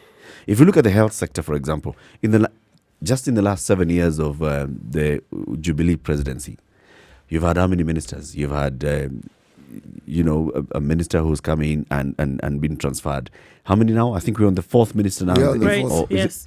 We're on the fourth. Fourth minister in 7 years in the Ministry of Health. It's the gentleman who was first there, the gentleman who had come from NIC. What's his name again? Yes, Macharia. Yes. James Macharia, number one. James Macharia was well spoken of, even by people in the divisions of health, private and otherwise. He was well spoken of. Then it was assumed that if you now bring in an actual doctor real bona fide, and one who has actually run a private hospital, things would improve. Goodness gracious me. How about bungling things 100%? All these issues So that we've seen all these yes. scandals happening between, those first two ministers. Yes. And then now you're having Cecily Kariuki. And I She think- just jumped into the frying pan. Yes, just got into it and finding issues that had already gone wrong. Yes. Trying to sort them out, trying to be, more proactive, more visible, more open about things. Gone. Now we have another minister coming in, Mutahi Kagwe. Mutahi Kagwe. 4 ministers in 7 years. That And we're isn't- talking about a ministry that is so crucial. Really.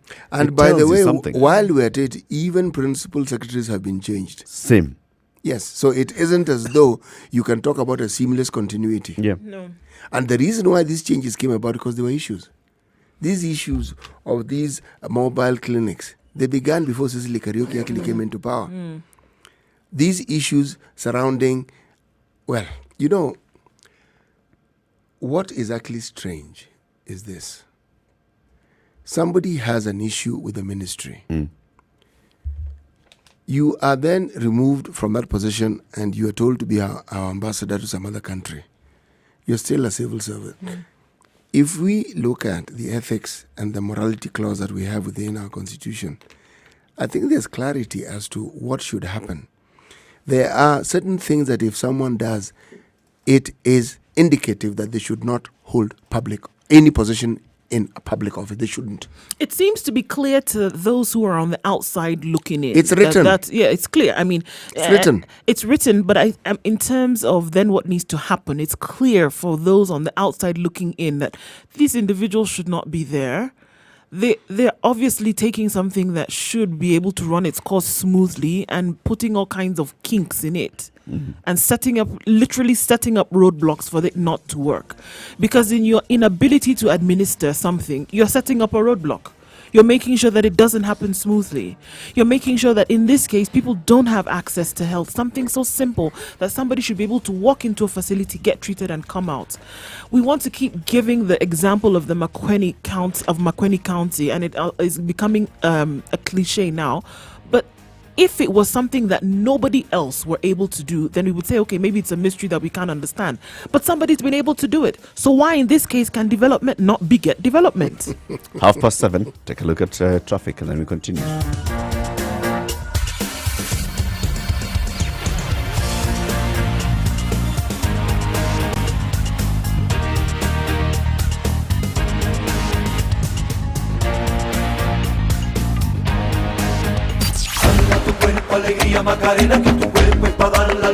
The 90s have never sounded so good. Favorite songs of the 1990s. 94.4 Spice FM, Nairobi.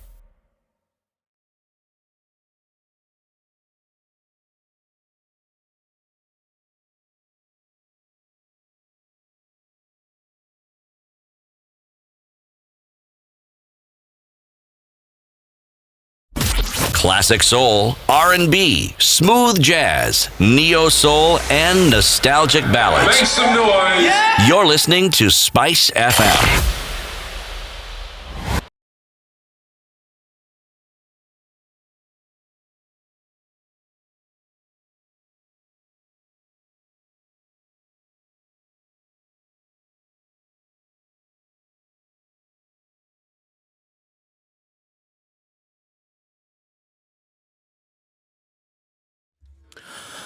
Still the same story wherever you look, folks, all the way from Limuru Road. You want to look in Westlands, you want to look at Utawala, taking a look at Mombasa Road, Thika Road. It's crazy everywhere you look this morning. It's bumper to bumper, understanding that rain happened a while ago, and this is now people taking it very, very slowly this morning. Jogo Road is very busy, but it's moving right now. It's opening up right after Rikana, and right around the National Museum, of course, coming from Westlands, that is open, but then inbound to Westlands is very, very slow. So it's taking a toll what has happened earlier today with the rain. Let's see what it looks like shortly. But for now, really, everywhere you look requires an exercise in patience. It's a chock-a-block situation. If we look for details right around Mombasa Road, inward, inbound to the city, it is moving very, very slowly. So you want to, of course, approach with caution because the fog is low in some parts of the city as well. And this means that people now will have to move with caution. Guys, it needs some exercise in patience. Like we said, we'll see what it looks like in a short while and take a look at some roads in more detail. Let us know what you see. Spice FM KE is where you can reach us on Twitter. Let's try and see how we can keep ourselves moving.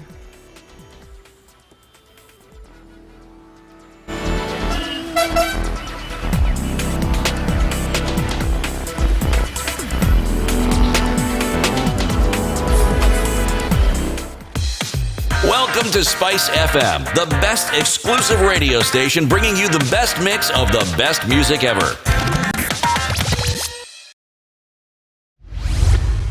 Mature, intelligent talk every morning.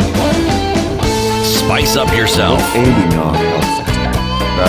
Mornings done right. 94.4 Spice FM, Nairobi. What's paramount important to any government. It is. And as a people, this is what we should be focusing on and demanding that we get the best healthcare that we should be getting. You know, the preventative aspect of healthcare is, by its nature, inexpensive, meaning you actually stop people from actually falling sick. Yeah. And this, for the longest time, was something the government really focused on. If you look at the immunization process, for instance, that the government has had, remember, there was a time, once in a while you hear it in the counties, where they'd be spraying stagnant water to ensure that mosquitoes don't breed, or bushes where they believe the mosquitoes would reside in. Now, these are preventative. Forget the nets. Because mosquitoes also evolved in their processes by which they actually get your blood. So they don't necessarily have to wait for you at night. Some mosquitoes will bite you in the daytime. And this is what gave rise, for instance, to the advent of mosquito repellents. So that you actually have it on you so that irrespective of where you're sitting, you don't get bitten. Remember, mosquitoes have evolved to the point where the belief was that in the higher altitudes, you didn't have mosquitoes. No longer the case. You do have mosquitoes and you can't get malaria. So all I'm saying is the preventative aspects of healthcare was a focus. So once you prevented people from falling sick, you didn't need to spend all that money in getting them well. Because you made sure they didn't fall sick in the first place. Do we understand what needs to be done? Oh, yes. I mean, because yes, for me, the next question, of course, accuse me of living in an ideal city, but it confuses me. Okay. One of those breathless moments. I'm telling you, the thing, it confuses me that here you are and this is what you know needs to be done in order for you to get to point B, you need to complete A. Why on earth then would you not complete A so that then B can be done? Because we're not talking about systems. Systems are in place. We're not talking about, an understanding. You have the understanding. That's why you were put there in the first place. So then you just choose not to do it, but then they continue to leave them there. Can we not see? If we're going to talk about the executive... Can the cartels not see? No. If we're going to talk about the executive and those then making the decisions, and not even the executive at the highest point of national government, but the executive even within this system. The person who is the custodian, the gatekeeper for this particular system. If we want to talk specifically about the ministry itself. And you you're very aware of what's happening. Even these cartels we talk about. We talk about these cartels as if there's some untouchables. Something that cannot be decimated if somebody doesn't want to. They are untouchable. They are untouchable. At that level, they are untouchable. Listen. Something can Professor be James Olekiapi. Professor James Olekiapi sat there and he gave us his experience at the Ministry of Health, Medical Services, right? He was telling us when he was PS at the Ministry of Medical Services. Principal Secretary. When he was in the Ministry of Environment, things were easy. I mean, environment is one of those backwater ministries. Then he was moved to the Ministry of Health, Medical Services as Principal Secretary, right? Where he'd get calls and he's in a Mombasa meeting and he's getting calls and he's being told, I'd like you there's somebody you should be meeting to talk to. Somebody's calling him to in his office and saying, I'm coming to see you. There's something I need us to discuss. He gave us a practical example of how those cartels are so strong and so well entrenched in the Ministry of Health. So we're saying that we're at the mercy. And from then on, he was moved to the Ministry of Education to find more issues, but his exact experience was, in health, things are thick. Those cartels in the Ministry of Health, they only require the top level concerted effort from the president saying, look, I want to sort out health. If nothing else, if it takes me down, it takes me down, but I'm going to sort it out. That is what it takes. CS, bring in Masharia. Masharia goes. Bring in Dr. Mail, goes. Bring in Cecily, goes. Cartel remains. So if we're looking... Seeing the picture? Of course, I mean, that's clear. But at this point, I'm saying there is nothing that is too powerful to be brought down. I refuse to believe that we say that we continue to suffer at the mercy of something like cartels. Look at that. Because the people who can afford healthcare, in this are not going to they're not going to the public institutions, the public facilities. They're going to private because you have insurance by virtue of where you work or by virtue of the fact that there's extra money in your pocket. So now if we're saying that the majority of Kenyans, tens of millions of Kenyans at the mercy of a system that is essentially being held up by the power of cartels. Yes. I'm sorry, but there has to be something that can be done. Which is why when CT is saying we demand, we need to look. It's going to take an individual, right? It's going to take one person whose resolve is so strong to say, looking in the face of these cartels and saying, I understand that the power is there. But if we don't bring this thing down, people are going to continue to suffer. It may sound myopic, it may sound naive, it may sound simplistic, but that is it. If we're saying we're going to jump over this hurdle, something needs to be done. When he says the people need to demand, we need first of all to show the people this is where the problem is. The problem is not the minister. The problem is not the PS. The problem is not the director of medical services. Those are not the problem. The problem runs much deeper. They are cogs. And unless we say that this is the problem and all of us as a people are going to demand that something happens and that, cancer is removed from the Ministry of Health, we're not going to do anything. They'll sit down and say, and wait, so Uhuru Kenyatta, you have 2 more years to go. Make noise now. Sawa. We're still here. No, I think you will leave us here. I don't think that we can continue to accept the status quo by virtue of the fact that it's the status quo. And honestly, I think we cannot. No, we can't. And I think we need to get to the point, really. We talk about this like it's some far-off thing when we talk about a clarion call or demanding for these services, understanding that we know that there are cartels that are sitting in this place and stopping the work that needs to be done. You can't have one place, one system continually being dogged by the same thing over and over and over again. And people are looking at this monster in the face and saying, oh, hello, would you like to have a seat with us? No, it cannot be. And the people for whom you're supposed to be making this thing work in the first place continue to suffer. Are we not seeing this? It's very clear. It's as clear as a reflection that you see in the mirror. This is the thing that is ailing us. This is the thing that is dogging us. Why then are we not able to do something about it? For lack of will, and people continue to die? Do we need to see more bodies dropping for us to understand how very difficult or how very bad this thing is? You talked about the fact that you've had 4 ministers in 7 years in one ministry, unable, because if let's call it that, unable to handle the problem. Why on God's green earth are we still looking at the problem and not doing something about it? In 2016, around the time when these issues came up, these issues of, say, it started off with CT scans, all right? And which we know, if you talk about the market rate, they cost around 40 to 50 million shillings. But we managed to buy these things that in the open market cost that much for 227 million each. Now, one could say, well, it was just, how many times? Maybe 4 times the cost. So far, the price for escalating actually goes to KPC, Kenya Pipeline, who managed to inflate a cost by 717%. Something that costs 80 million. It is known.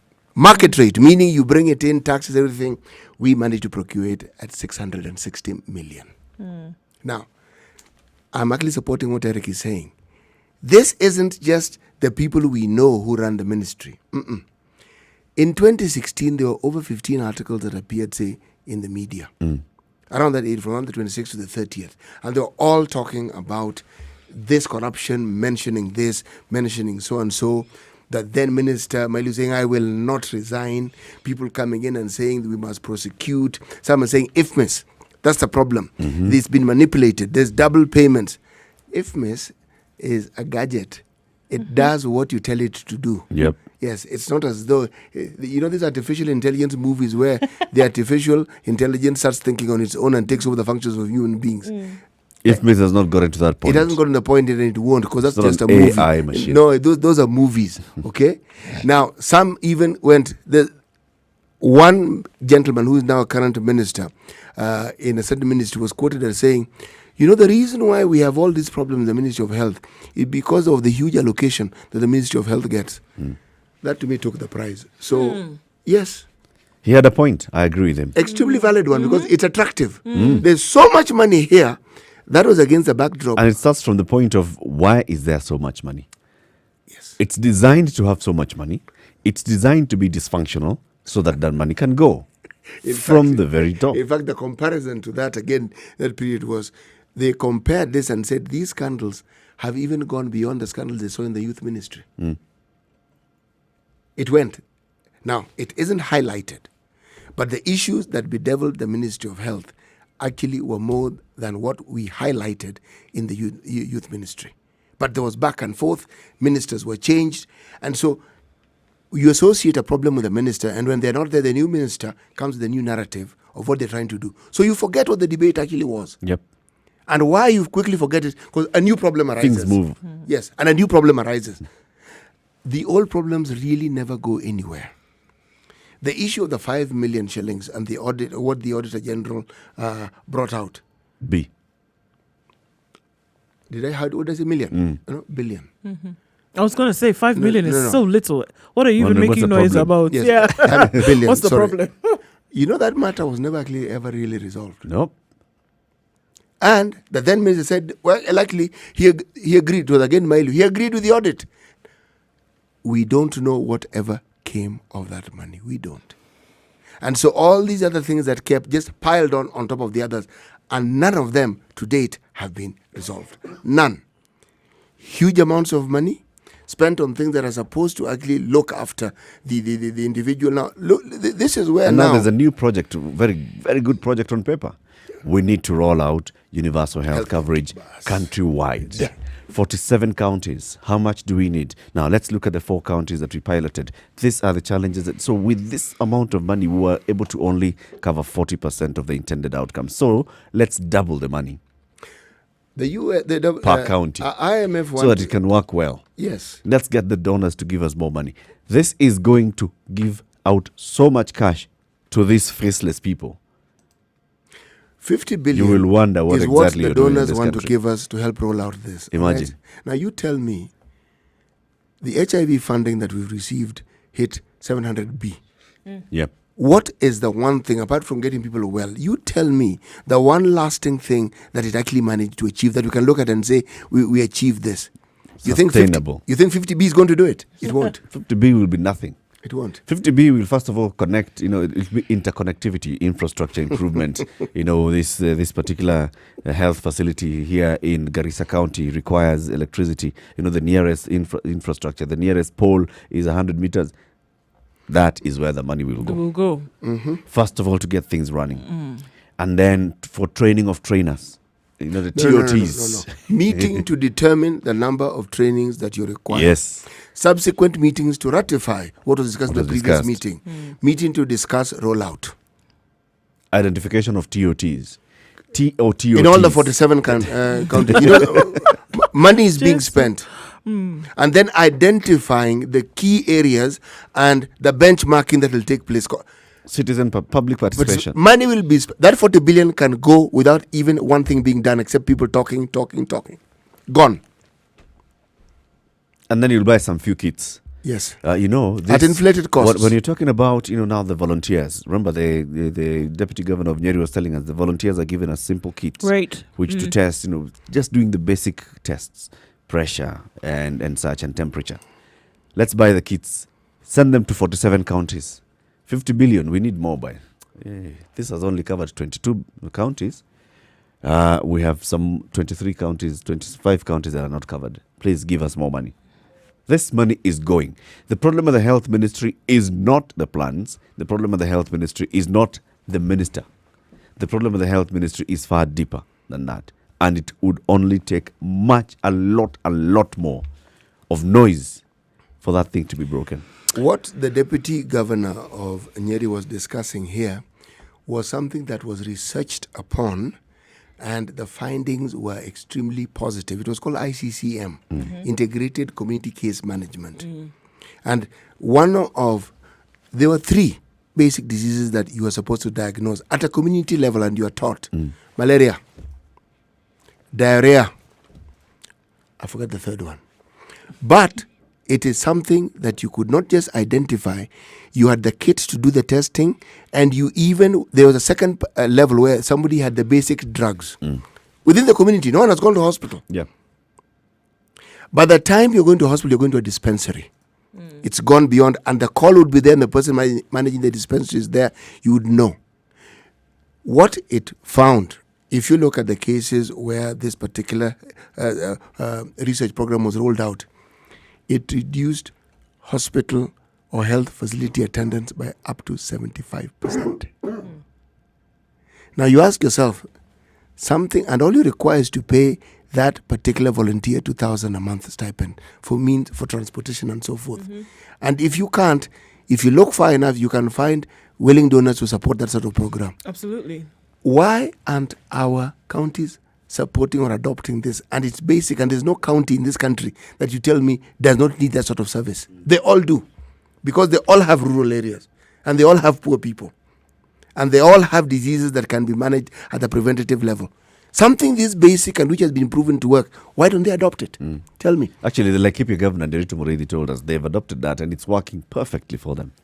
Because now they're able to tell of incidences and what's the disease burden. Because there's a record of it. There's record. Because there are people, and by the way, these are locals. Remember, he even mentioned that they looked for healthcare workers who had retired. Okay? And they realized this resource actually doesn't retire. The individual may have retired, but the knowledge is still there. Right. So they needed a kind of knowledge that they could then transfer to this very much needed service. You engage them. They were sitting there in the village. They are sitting with the knowledge. You engage them. So you suddenly have an ally in health provision, an ally that has been there all along, and it is actually you who hasn't utilized it. See? It's clear that the problem here is will combined with the clear impunity and corruption that we see that has been rife. And I'm telling you, these things can be removed. I don't think we should have this broken leg approach to that. I can't walk because of the fact that cartels exist or that corruption is there. We have seen cases in this country and many other countries where you're able to remove a cancer and a sore, or at least treat a sore to make sure that you get back on your feet. It can happen. It can happen. And if we continue to look at this thing as defeatist from the very beginning, that's where we're going to continue to linger. We should also accept reality. Do you see? 8 minutes to 8 there's o'clock. Nothing we can do about it. There's a law we can do. Oh, there's a lot we can do. But we cannot expect somebody else to fix it. That's the reality. It's not somebody else who's going to fix it. We have to rise up and fix it. 8 minutes to 8 o'clock. Opening up the phone lines, 0719 012 600.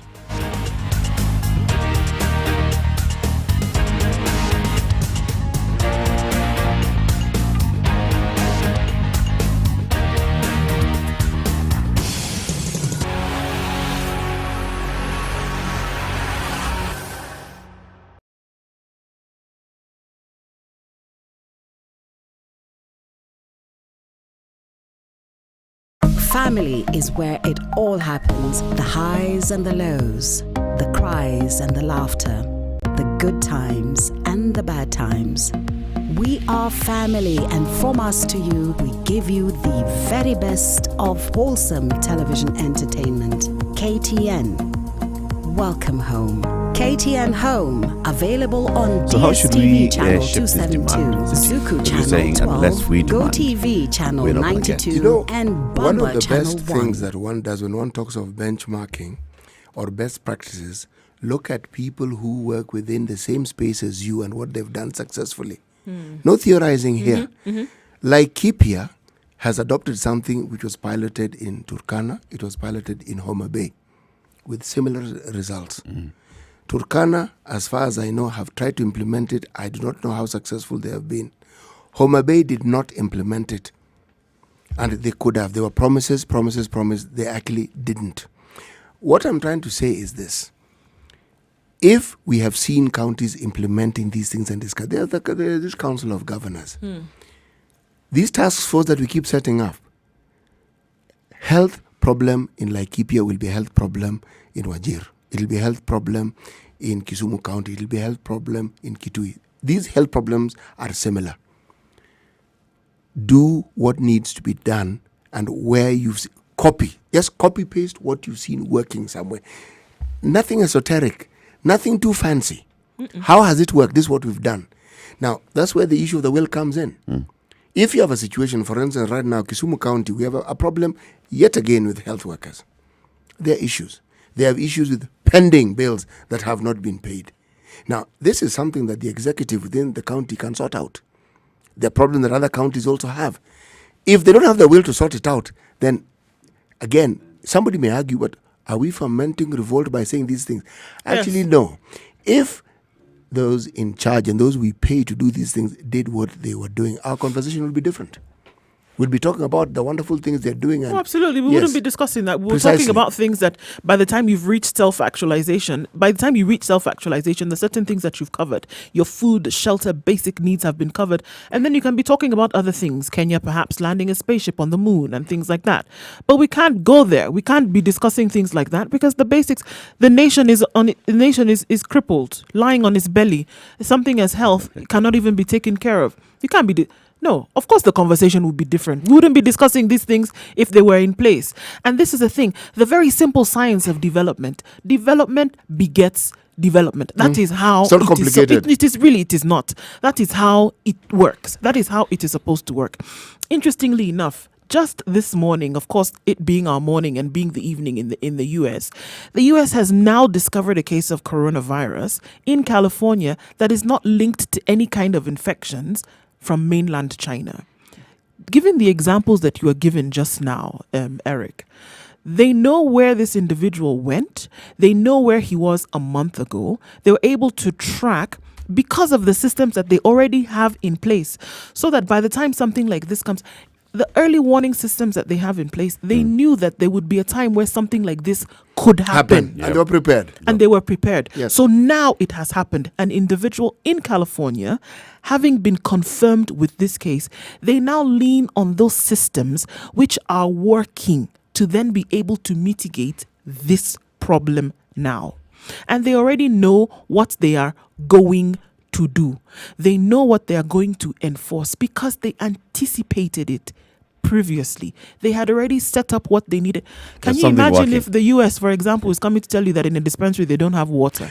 Isn't it ridiculous? Some Just of the early thought alone is ridiculous. Pause city. We are pausing. Louis is calling in from Kisumu. Good morning, Louis. Good morning. Good morning. Morning. Morning. Yeah, I just wanted to comment. Yes. Yes. Hello. Yes, Hello. Go ahead. Hello. Yeah, you can hear me. Yes, we can. Yeah, I just wanted to comment on the on what can make health right. Yes. Because I've been hearing your discussions. Yes. And like Ole Kiapi said, he was being removed ETC. My suggestion is, hello? We're listening. Go ahead. Yeah, my suggestion is if the people themselves, like me as a patient in Kisumu, I go to a hospital, then the doctor writes medicine. Then I go to the pharmacy, I'm told this medicine is not there. Then I take a photo of a WhatsApp, of a photo of those medicines that have been given and those ones that are not there. Then I send it to the relevant authority, who will be able to counter-check if this medicine arrived in the hospital or didn't arrive in the hospital. Yeah. So the people themselves Can be checks and balances. Can be checks and balances. The problem is the faceless cartels. We also have to have a faceless leader of the people. Yeah. Because you can be killed. True. If you're the one you can. inciting people to send a WhatsApp of the record and they notice you, you're gone. So again, you have to protect those people who agitate for people to be empowered. Because I don't think the minister or the president can do it. I think it's you and me. Thanks. Thank you very much, Louis. Valid point? Absolutely. I think that is a valid point, that it is you and me. And I think that, we want to teeter on the edge of saying, okay, should we be up in arms? Should we make noise? Because then what does it actually mean when we start? But I think at this point, with what we see and how it's, you do want to take that plunge. I mean, because if we're saying it is us, it is you and I, demanding, asking, querying all the time. If we have, public facilities for asking questions, or public means for asking questions or making demands, and they're not used, then it really means that we're okay again with the way things are going. Because I'm telling you, it pinches you to the point that you're uncomfortable, you will shout out. So if we don't have people shouting out, honestly, it will only equate it to the fact, or demanding or asking questions. You can only then equate it to the reality that then perhaps people are okay. People are okay with it. And it's the three of us in this room that are making noise, and people are saying, well, you guys making Are you noise okay for with it? We'd like you to tell Really? us 0719-012-600. Are you okay with the state of healthcare in the country? What is it that we need to do to ensure that we are getting the service that we deserve as a country, as a nation, as a people, as taxpayers? It's now coming to 8 o'clock. This is the Situation Room. It's Kenya's biggest conversation, and it continues.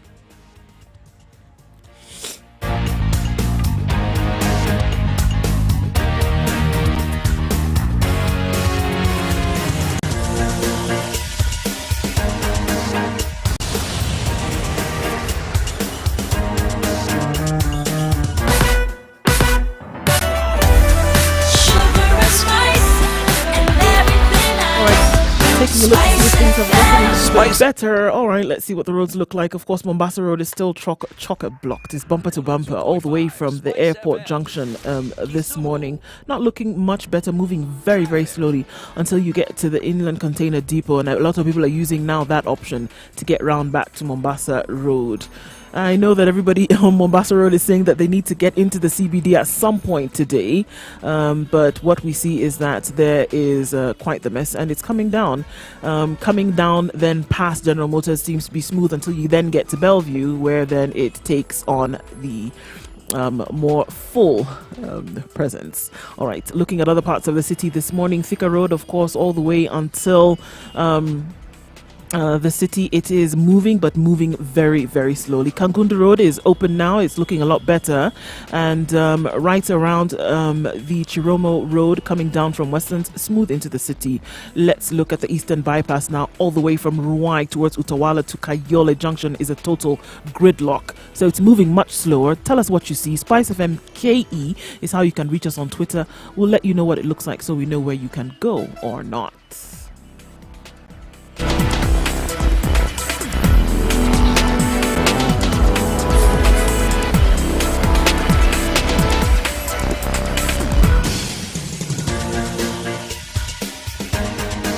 This is the Situation Room, the home of hard-hitting political commentary and penetrating insights about the state of the nation. This is a talk radio experience like no other. The Situation Room, a place for hard truths, debates, and elevated conversations. The Situation Room, witty, political, engaging, deep, controversial. In the room, we have C.T. Muga, researcher, academic, seasoned political observer, a fountain of wisdom in these politically uncertain times. Ndu Oko, Nigerian by birth, Kenyan by choice, communications expert, Pan-Africanist, a truth seeker and believer in people power, and Eric Latin, agent provocateur, the man in the chair, seasoned journalist, what's the state of our healthcare in the country? man who believes in punching up, at 2 minutes past 8 o'clock. This is the Situation Room. This is the Situation Room. And we're asking you to call in 0719-012-600. We've been called in by somebody who's actually a practitioner, the Secretary General of the Kenya Medical Association, Dr. Simon Kigondo. Good morning, Doc. Good morning. Fantastic show you people are having there. Asante sana. Thank you. City Muga and Du Oku. Very nice. Thank you, Daktari. Good morning. Thank you. Yeah, I wanted to bring in the perspective of the medical associations. Yes. And part of the problem is that we listen to politicians too much and not listen to the medical practitioners. I have been a medical practitioner. This year we are celebrating 20 years in medicine in both public and private. Mm-hmm. And maybe history, I've seen City Muga likes history.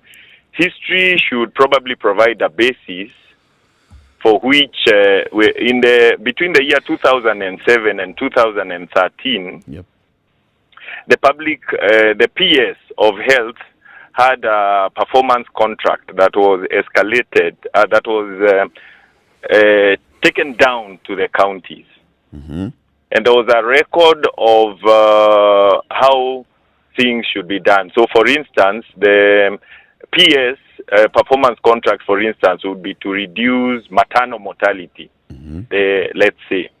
And this was escalated down up to the last unit, the dispensary. right. And there was a record of each. Every 3 months, I was the DMSO, Director of Medical Services in Isiolo County, Mm-hmm. Monitoring like 8 hospitals. And every quarter, we would go for supervisory visits to the various hospitals. We would work with the DMOH to ensure that dispensaries and health centers are working, while we took care of the level 4-5 facilities. Mm-hmm.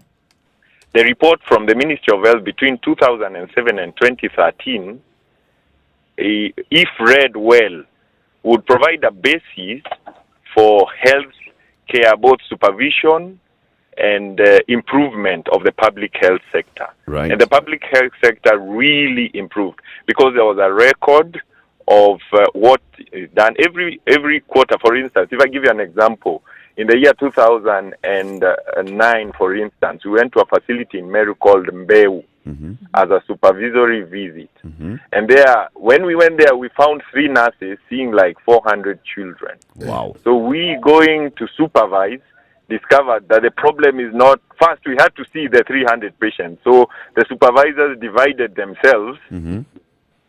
So the patients, then later now we went to meet the hospital management team. But we had a record and we identified the problems and said human resource is the problem. We made a recommendation to the Ministry of Health. And in the next visit, we were not solving that problem because they sent a doctor, they sent a clinical officer, following the report and supervision. What is my point? My point is that this system broke down with devolution. The system of support supervision. Because the support supervision between 2007 and 2013 was provided all the way from the Ministry of Health, the medical board, the provincial team, and the zonal team. Without that system, which now the individual units are trying to, implement. go on their own, yes, it's very difficult. Part of our argument has been that the health was devolved unconstitutionally. What do I mean by this? When we participated in the devolution of health, the primary health function of governors was actually primary health care, which includes things like maternities, like Pumwani, for instance, and things which are at the basic level, because it was envisaged that the governor actually knows these people. You prevent cholera by ensuring water is flowing. You prevent rickets by ensuring the housing is done well within his area. You would prevent those systems. And then at national level, Schedule 4 of the Constitution, the National Referral Health Facilities actually meant all facilities from dispensary all the way to Kenyatta under a national program. Because it was meant the system. Yes. So currently what we are fighting for, this Health Service Commission, because no county can have adequate personnel, a health service commission would be necessary for equity of health workers. For instance, if I give you, I always use myself as an example. I was trained in Kenyatta National Hospital. I worked as a medical officer for 3 years in Machakos District Hospital. I later was sponsored by the government of Kenya for a 4-year course in obstetrics and gynecology at the University of Nairobi. After that, I could not go back to Machakos because Machakos already had a gynecologist.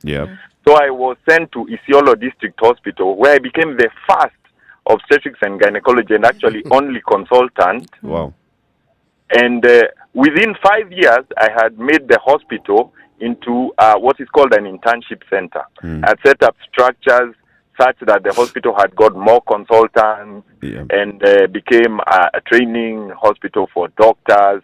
And that's the essence of what I call a health service commission. True. You see, it provides equity and it provides care to the arid and semi-arid area.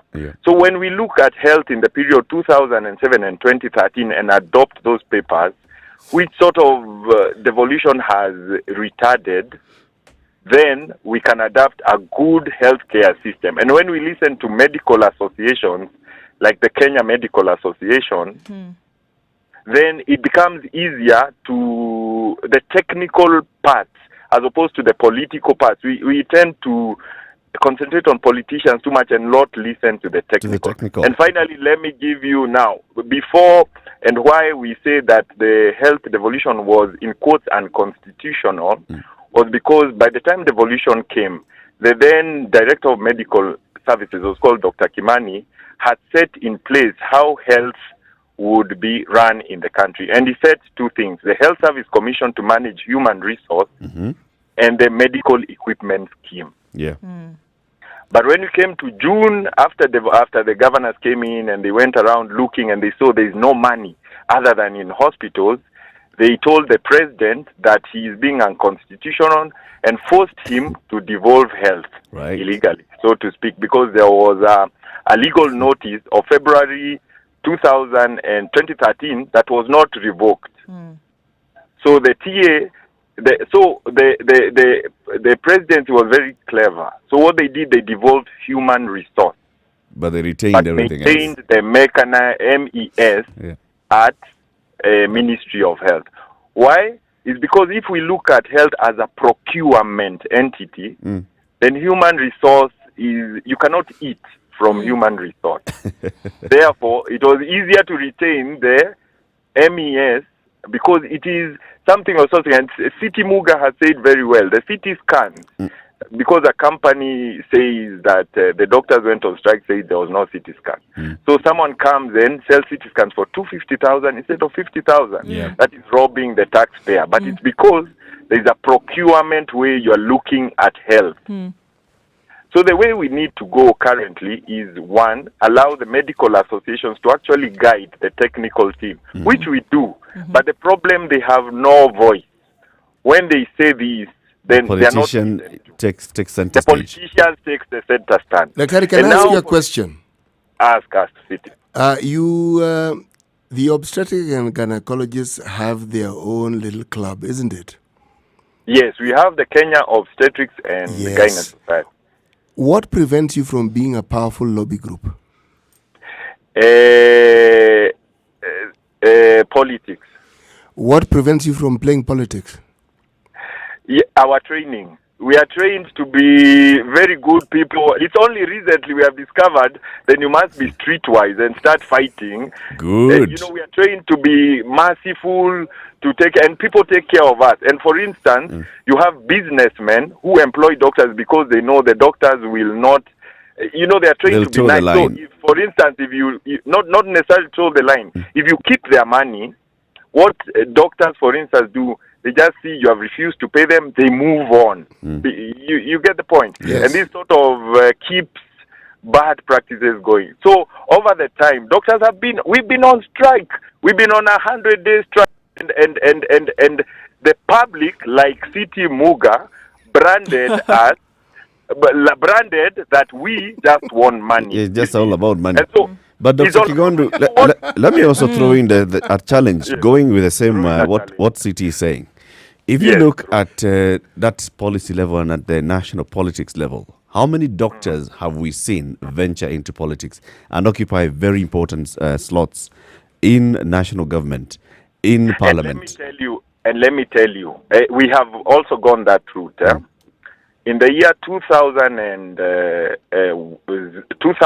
2001, when I was a very young doctor, I joined Kenya Medical Association under the tutelage of Dr. Nyikal. Yes. Dr. Nyikal was my mentor, and he actually taught me. That's why I'm also if you follow me, you'll see I'm a bit political also. Not a bit. Just a little bit. You are very, very a bit Just political. a little bit. Yes. So, Dr. Nyikal, I actually went to sponsor him to be in parliament so that we have a voice of reason in health, specifically, not necessarily the politics that are in health. And that's why, for us, our mentors, the people we actually tell, you see, health is going badly, includes Dr. Nyikal, Dr. Eseli Simiyu, and so actually we do that. We have some people. Professor Sam Ongeri.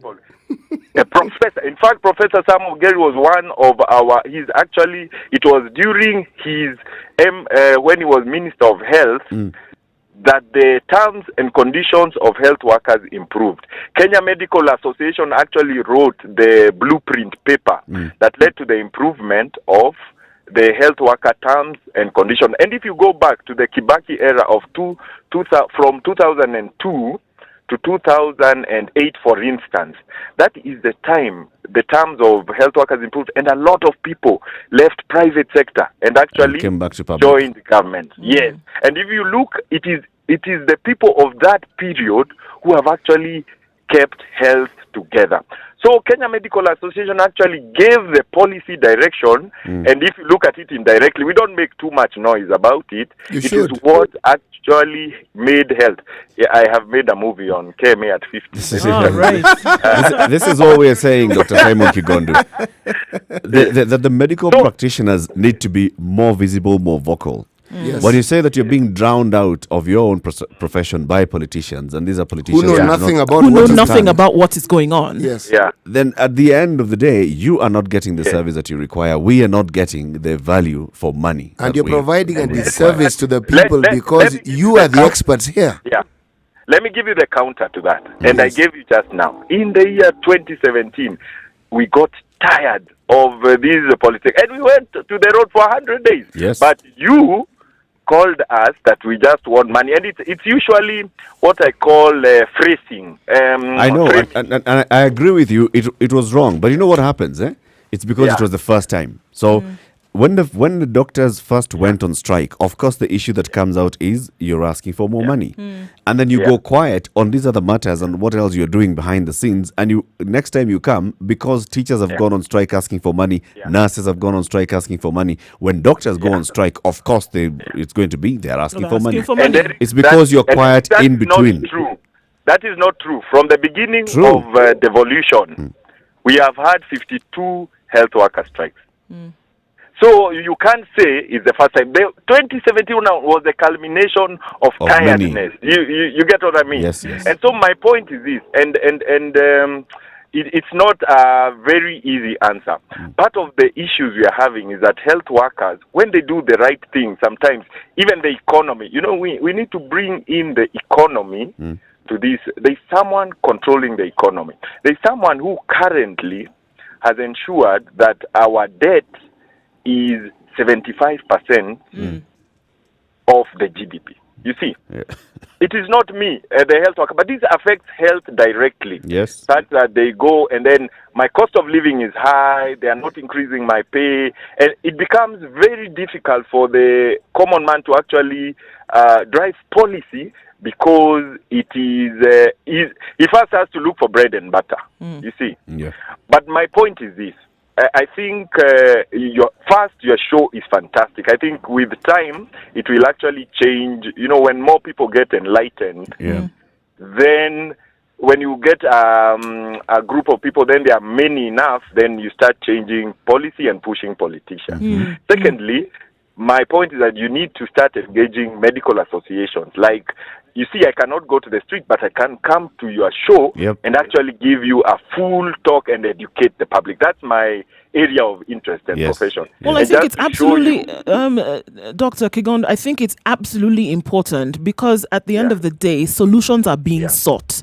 Because, look, if we can't pussyfoot around the issue anymore, and we're looking at a health system that is on its knees, regardless of the many strides that many people are making. This thing is still on its knees. We're getting to belly crawling status at some point.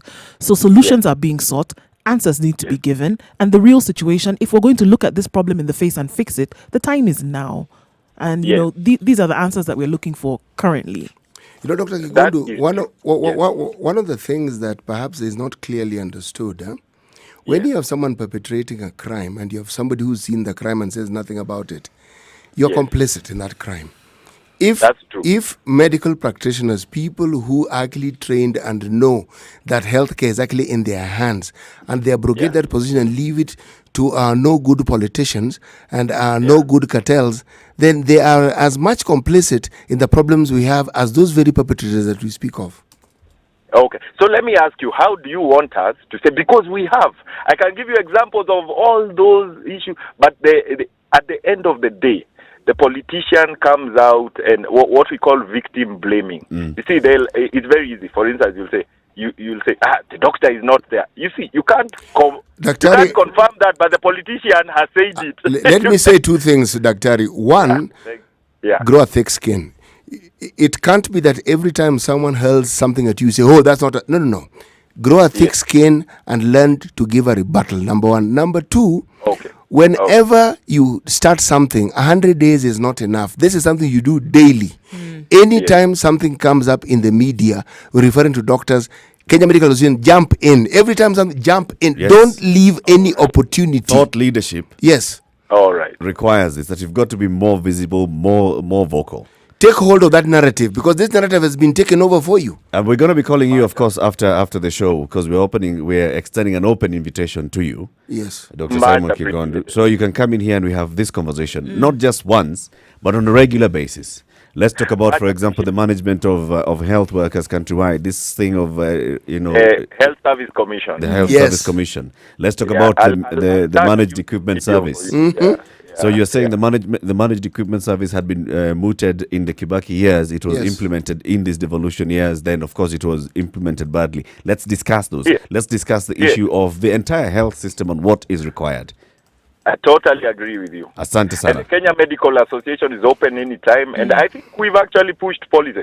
Part of it, you may not know how powerful we are, but we are in the NHIF Act. Of course. And some of the things we are seeing there, you get what I mean. Yeah. Yes. You sit on the board. So what we are seeing is part of what KMA is doing or not doing. We become hammered, yet we are the dissenting voice. You see, but no one will say. You see, but come out and tell us you're dissenting. Daktari, we are not going to guess. You have to tell us you're dissenting. You have to dissent visibly. It needs to be seen and heard. As far as otherwise, it doesn't exist. As far as we are concerned, when we were discussing NHIF last week, we said NHIF is being mismanaged at board level. Who sits at the board? Kenya Medical Association is among those that are sitting at the board. So, collective responsibility. Unless you come out and tell us, as Kenya Medical Association, we are disagreeing with the direction that the rest of the board members are taking, we will not hear you. You know, there in corporate governance, there's sometimes something called collective. You know, it becomes, anyway, it's a tricky bit, but it's not tricky. Your position there is assured and anchored in law. Yes. Thank you very much for having me. Thank you, Dr. Dr. Simon Kigondu is the Secretary General of the Kenya Medical Association. We'll be inviting you shortly. Thank you very much, sir. Thank you.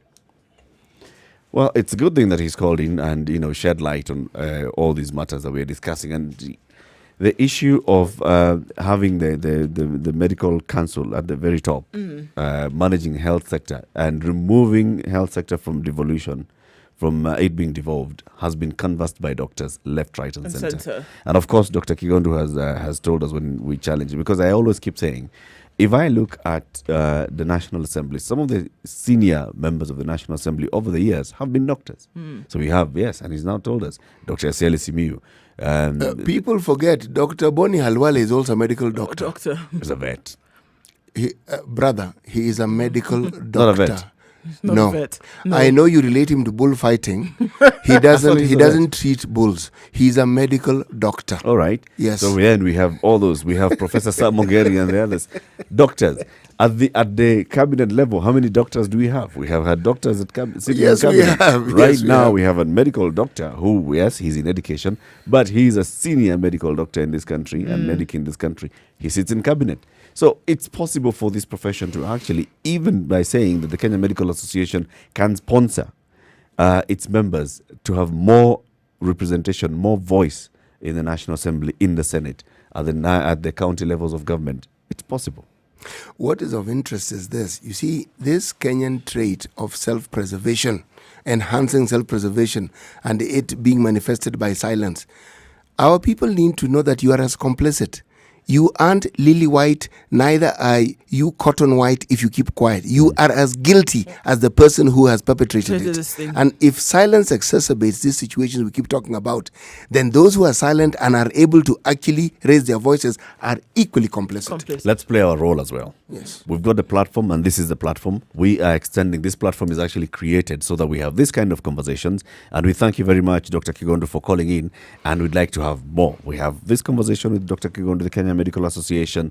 Let's bring in the Medical Council. We've already called the Medical Council before we had the conversation. We've talked to the union. We had the conversation. We have an open platform that shall discuss these issues as much as possible. This is a Situation Room. It's Kenya's biggest conversation. We were on a call, of course, with Dr. Kigondu of the Kenya Medical Association, so we skipped a bit of what we should have done about 5 minutes ago, and that is take a look at the weather. Let's do that now, all right? At 24 minutes past 8 o'clock. Good morning.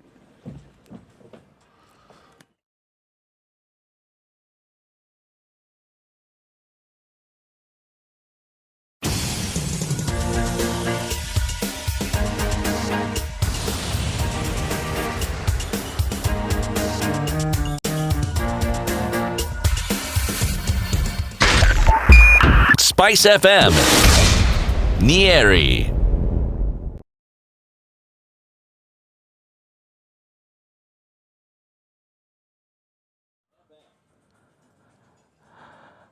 Partly cloudy conditions in Nairobi at 17 degrees. Of course, the rains continue to come down in certain parts of the city with highs of 27 and lows of 17.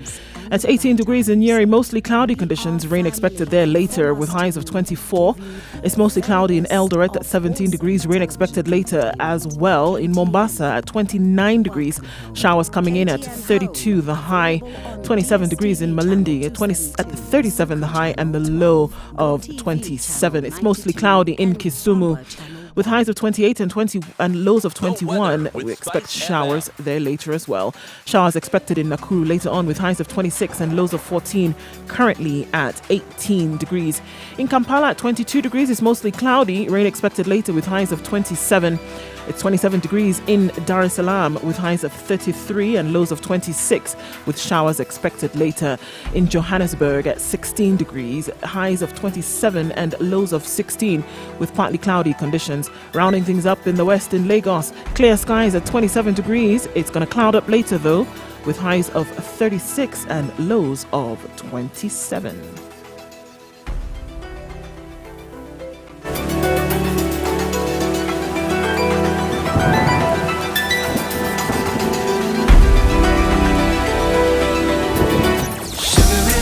And everything nice, everything nice.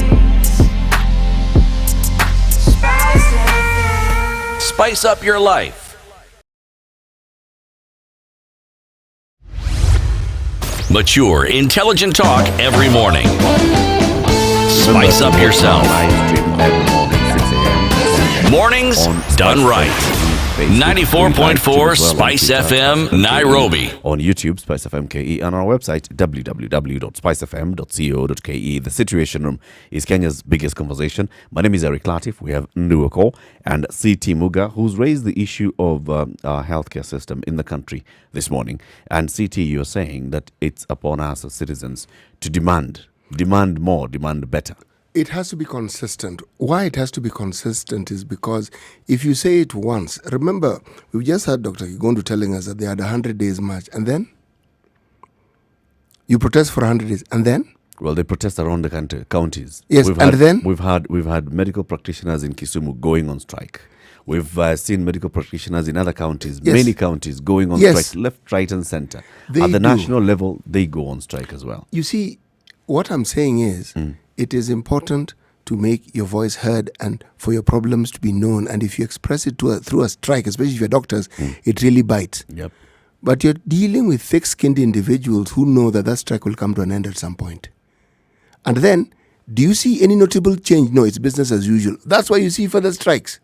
So, much as you have the strike out, what else do you do to ensure that this pressure that you are talking about is piled so that change actually comes about? What would you have them do? What would I have them do? Yeah, besides the strike. So yes, they've gone on strike. They've raised their issues. They've been called to a table. They've been told, all right, we've heard you. So they get 2% of what they wanted, agree to return to work. 3 months down the road, they go on strike again. It's cumulative. It's progressive. I think Dr. Kigundu pointed out to something that I hadn't considered. You see, there's this small issue of where doctors are placed. So long as the doctors or the remuneration of doctors is at the county level, the practice of medicine will be bedeviled with whatever problem that particular county has. If they've mismanaged their money and they're not able to pay other workers or they're not able to provide services, it'll be a problem. If it's a national issue, if that issue is centered at a national level, managing it becomes different. You know why? When it's a protest, you're not protesting against the county administration. It's at the national level. It's taken at the point where the real decisions not are made, but where the money also comes from. This one, the governor can tell he hasn't received money from the national government. So what are you going to do? They can say also, KEMSA hasn't done this. When you are having direct dialogue with the people who actually dish out money to the counties and the people who actually even make primary decisions for healthcare in this country, it's a different conversation. It's a completely different conversation. You see, I don't think doctors go on strike because they have many other options. Usually that's a last option. It is. They've moved around, they've thought about, they've figured, something. They've tried other things, obviously, and by the time this is not moving. This thing is not moving. This is what we're going to have to do to be able to get somebody to actually listen. Or at least get, attention at some level. But I do think that what is going to create any kind of movement has to be the consistent protests that we see. It's got to be consistent. It's got to go beyond that. There's a gentleman who, I had a very interesting conversation yesterday with some taxi gentleman who ferries me from time to time. And he asked me, this gentleman Omtata, the name comes from where I come from. So which court is he a judge in? I told him, actually, I don't think the man is a judge. Says, yeah, but you're always hearing him in cases. I said, I don't even think he's a lawyer. He's a serial petitioner. I said, yes. I asked the gentleman, are you aware you can take a matter to court? Said, without a lawyer? I said, yes. You can. Said, really? I said, yes. Now, beyond marching, there is something called legislation. And many of our bodies and civic communities, some understand, some don't. Some battles have to be fought in our courts. The streets work. Every avenue, you ask the question, so I'm answering it. Every avenue where you can take this fight to, take it. Take it to the street, take it to the court. Take it to Parliament, take it everywhere. Take it to the Senate, take it everywhere. And make it consistently so. There will be results. And the only way you will be taking it to every single body where you know that anybody who can hear will hear. The reason why you'll be doing that is because everything else that you've tried previously has not worked. And that you're serious in this resolve. Unless we don't have any kind of serious. If you're serious in this resolve, this is what would happen. To do. What can we do? Because we are the biggest, we are the consumers of all these services. What is the government is doing, we are the consumers. What the professionals are doing, we are the consumers. What must we do to ensure that things are running well? Support Omtata, for example, put in a kitty and say, Omtata, go to court. Omtata has support. Put in another kitty and ensure, well, when we have all this. Get other Omtatas. Many. Yes, get many Omtatas. Let these matters be something that the court even considers a nuisance. Look at a country, we keep going back to this, but in this case, we can use them as an example. Look at a country like the United States, which has, I think, one of the most strongest and most vibrant lobbying and activism groups in the world. And this is something that, yes, it has its funding, but started off with one person actually picketing really, literally took off the board of their white picket fence and slapped a piece of paper on it in the 70s and went out into the streets, and that's how it actually got its name, and went out into the streets and said, this kind of thing, we cannot have it anymore. And consistently, it was a woman actually, consistently was going after with the same message over and over and over again until she got people behind her who understood where it was that she was coming from and said, you know what, actually, we can't accept this thing that continues in this manner. And you need to find the exact case and what the issue was that she was after. But it got to the point where it reached Congress and it actually reached the Senate and then went as far as Congress. And this case was then overturned and it went into law and now became something that the people now live on as a result of this one picketing and lobbying. And this entire lobbying system now became one of the most vibrant that we see on the globe to date. And this was people, these are not individuals who are sitting in government. These are people who keep asking questions like you and I, what can we do? And I'm saying until you get to that point whereby, we're irritated to the point that we cannot have it enough. We're tired of seeing people dying. We're tired of seeing social injustice happening at levels whereby it cannot be contained, and we actually need to do something about it. You might ask, am I asking people to go into the streets? For goodness sake, if that is what it takes for some kind of change to come about, then 100% yes. Do as many things as possible. Consistently. Do whatever it takes. Consistently. Be consistent. 25 minutes to 9 o'clock. Let's take a look at traffic.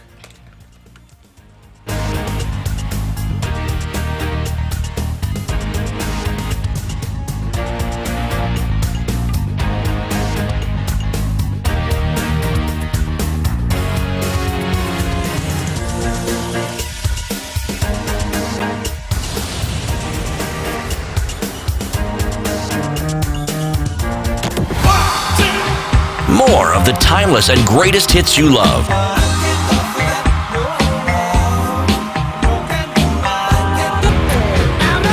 Still experiencing some showers in some parts. Mombasa Road packed as usual, but inbound from the SGR turnoff is where you have the most problems this morning. Not as bad as we would have expected it to be with the rains.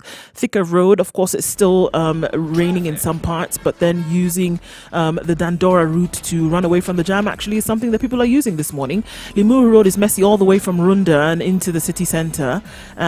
We've seen that there was an accident right in the CBD this morning, and unfortunately that has resulted in a fatality, but that is affecting traffic right around Harambe Avenue. So you want to approach with caution.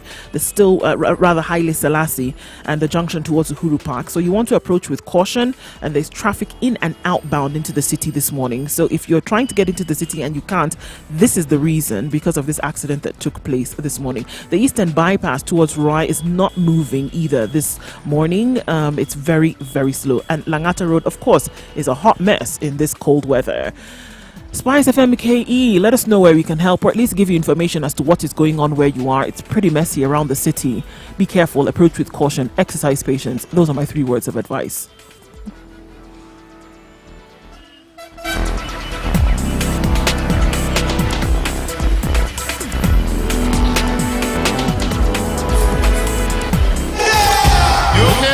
Intelligent humor and nostalgic music. Tell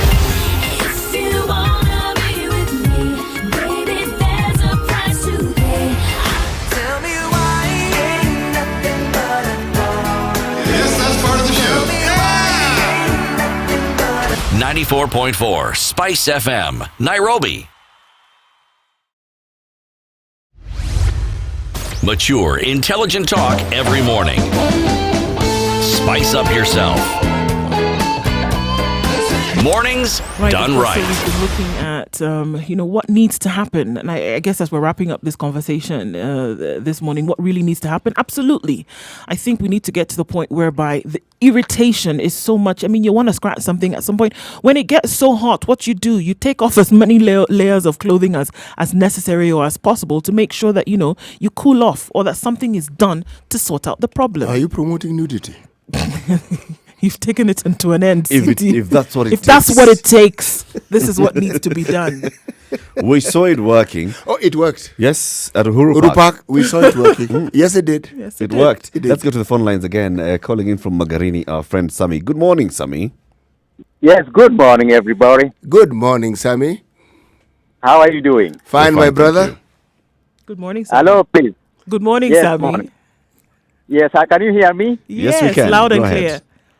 Yeah, surely. I want to contribute to this strike by either doctors, teachers, and all that. They have to convince the consumers that what they are striking for is actually as a basis, and they're actually striking because of services that they offer to the people. But you see, in most cases, they are striking because they are lamenting that they are being underpaid, their conditions of working and all that. But they are not striking on behalf of the consumers. That we are striking because there are no enough drugs in the hospitals, there are no enough ambulances and what have you. But that's why you see, whenever they go on strike, people actually are against them. Teachers, they go on strike, they're actually complaining about the salaries, but they are not complaining about the infrastructure, they are not complaining about the books and whatever, so that we have become convinced and we join them in the streets and all that. So you find in most cases, people are actually arguing and they're actually against the idea that they're striking.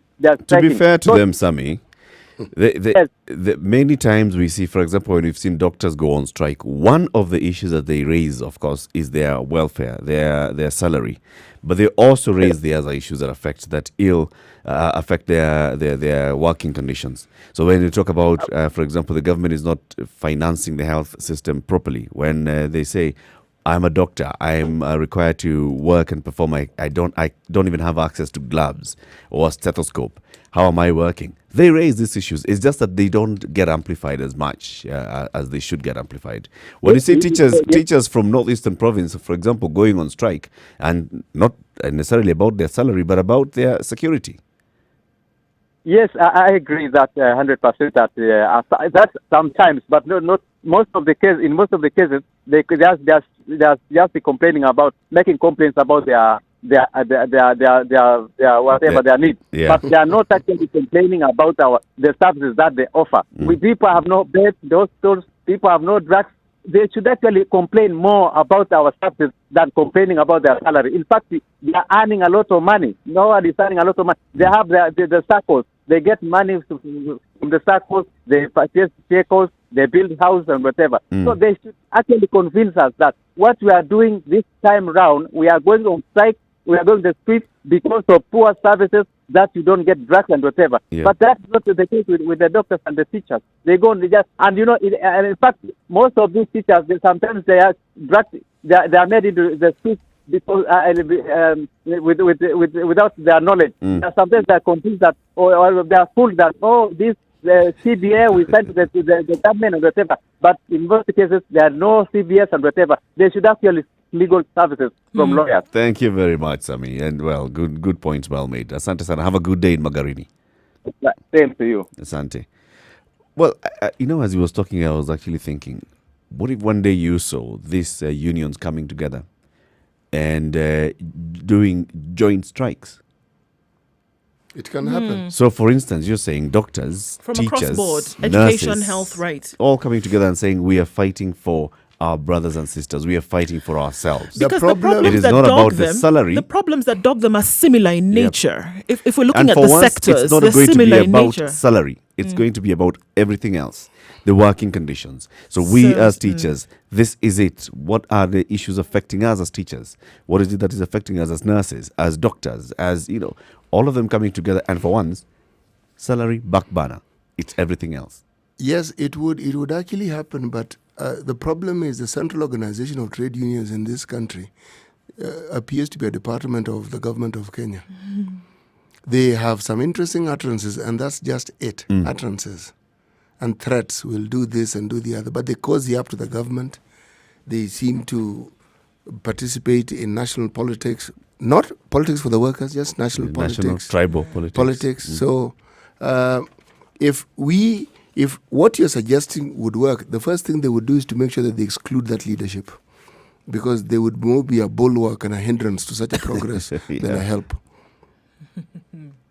I know it may sound unfair, but the optics lend themselves to No, what I'm saying. it's a fair assessment. It's Yes. true. It's a fair assessment because the Central Organization of Trade Unions has not, taken a stand on some of these matters. When you see, especially the better organized unions going on strike, KOTU takes a backseat. KOTU does not come out openly to speak in support of doctors when they go on strike or in support of teachers when they go on strike. Which they essentially should. If we look at what the, that's if we're going no, to, this is the thing. it's This a is their central core. This is their organization of core trade business. unions. The very thing it would be their core the very business to thing support that these Eric is organizations. saying, it's what they should have come up with and said, if things aren't changing for the work in this country, as a union, we are going to call a nationwide strike of all the unions. Do you see that happening? If it happens, it will be made as a statement and that will be it. But to actually say the plight of the workers is something that must take center stage in our conversation, it doesn't. On Labor Day, you will hear some prices, some discussion on raising the wages. Now, if you want to find just about the most nonsensical thing that can happen, it's salaries being raised. It is futile, it is useless, it is counterproductive. And let me explain why it is so. When you give someone a salary rise and say from 100 we're going to give you 200, what you've done is, in theory, you've given them the ability to purchase more. But if the goods and services that they're supposed to actually acquire do not increase in number, what you've done is you've just increased the inflation rate in the country. So you haven't changed. You've made it worse. You've decreased the value of that money that person is actually receiving.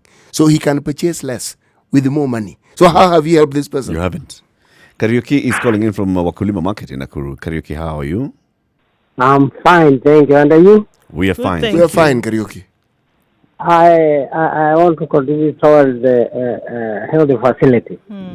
And as I said that other time when Jerry was there, I think even you three who you are there, I remember everybody has passed through the hands of doctors, isn't it? Yes. And I think that should be the cornerstone of the foundation by which our country should be built on. Because nobody, even the Uhuru or anybody else, has passed through the hands of the doctor, isn't it? So I think these are the most important organ of our government.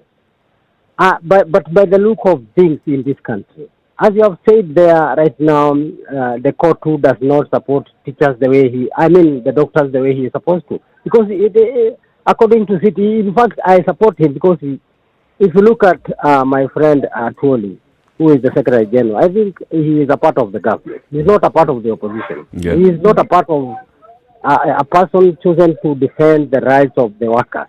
I think that is the way it is. And I say this all the time, even when you hear the budget, during the budget day, you hear how much money is set aside for doctors and in fact the research. And if you go out there and start looking at what are the research these people have carried out, you find that money just wasted.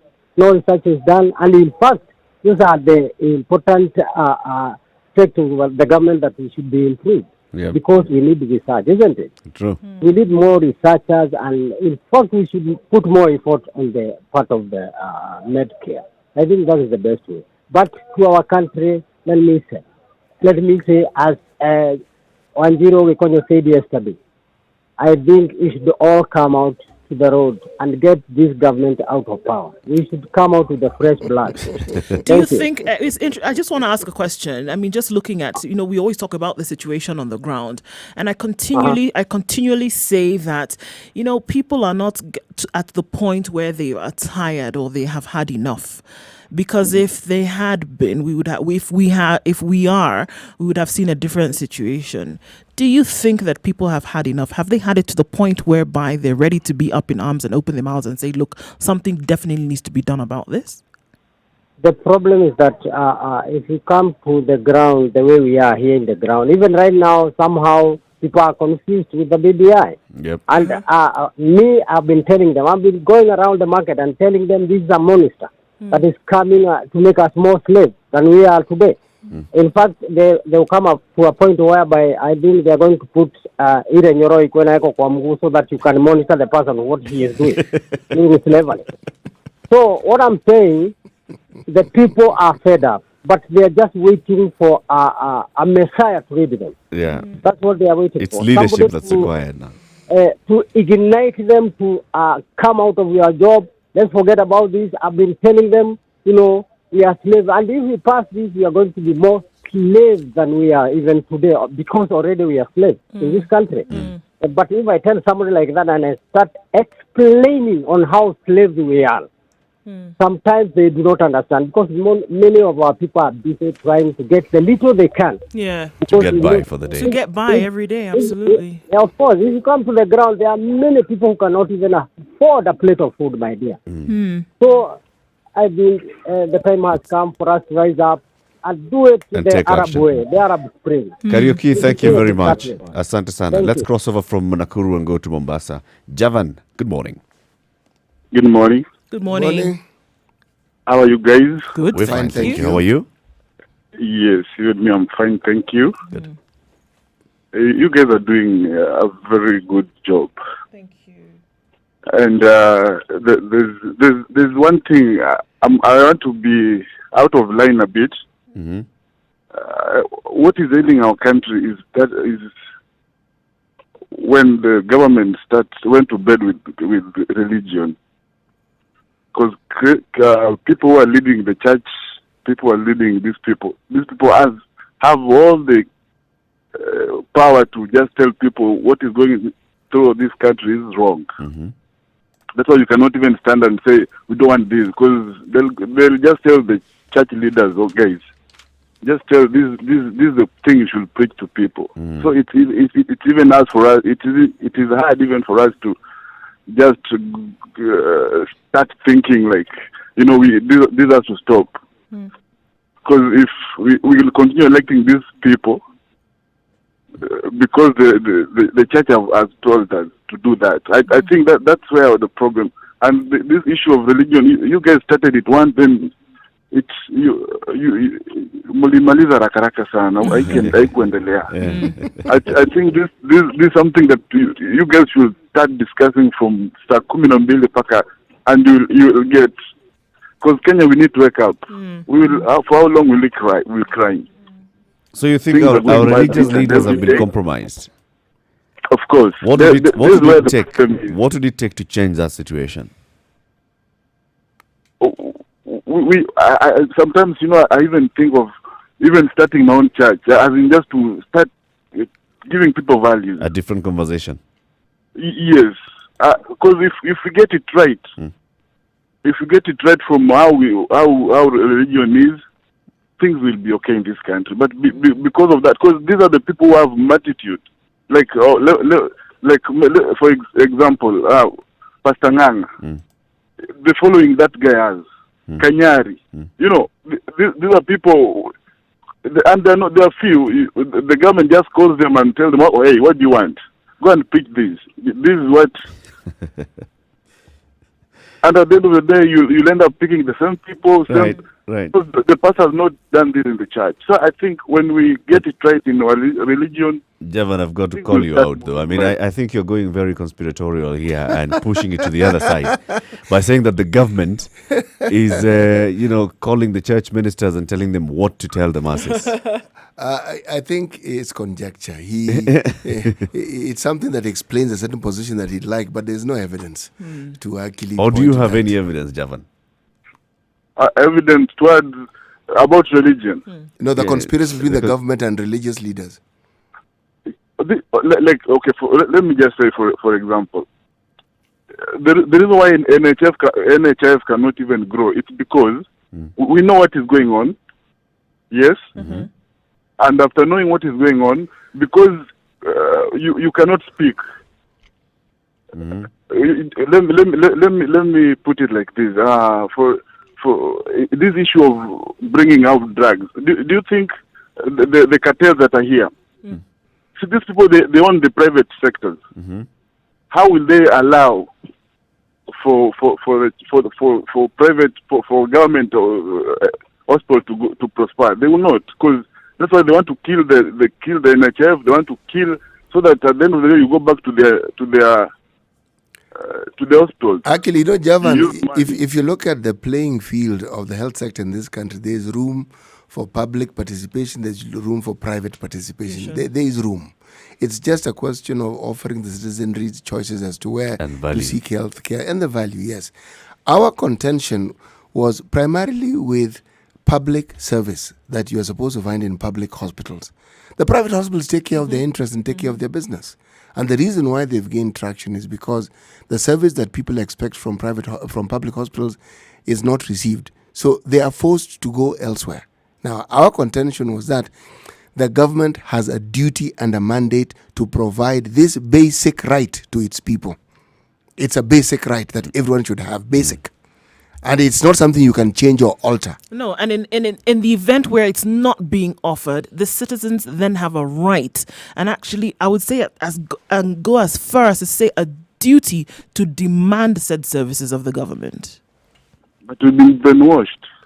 Who will stand? This is why we're having this discussion, so that we can actually look into how well you can define that stand. Is it words? Is it people going on the streets and picketing? Is it writing? Is it taking the matter to court? All these things will encompass the idea of making a stand. Even your conversation and what you're doing, you're taking a stand. You've made a call and you want to hear your opinion. It is making a stand. We are told the sovereignty of the power belongs to the people, but it's not. It doesn't belong to the people. It belongs to the few who we elect. The one thing is we are the one who elect.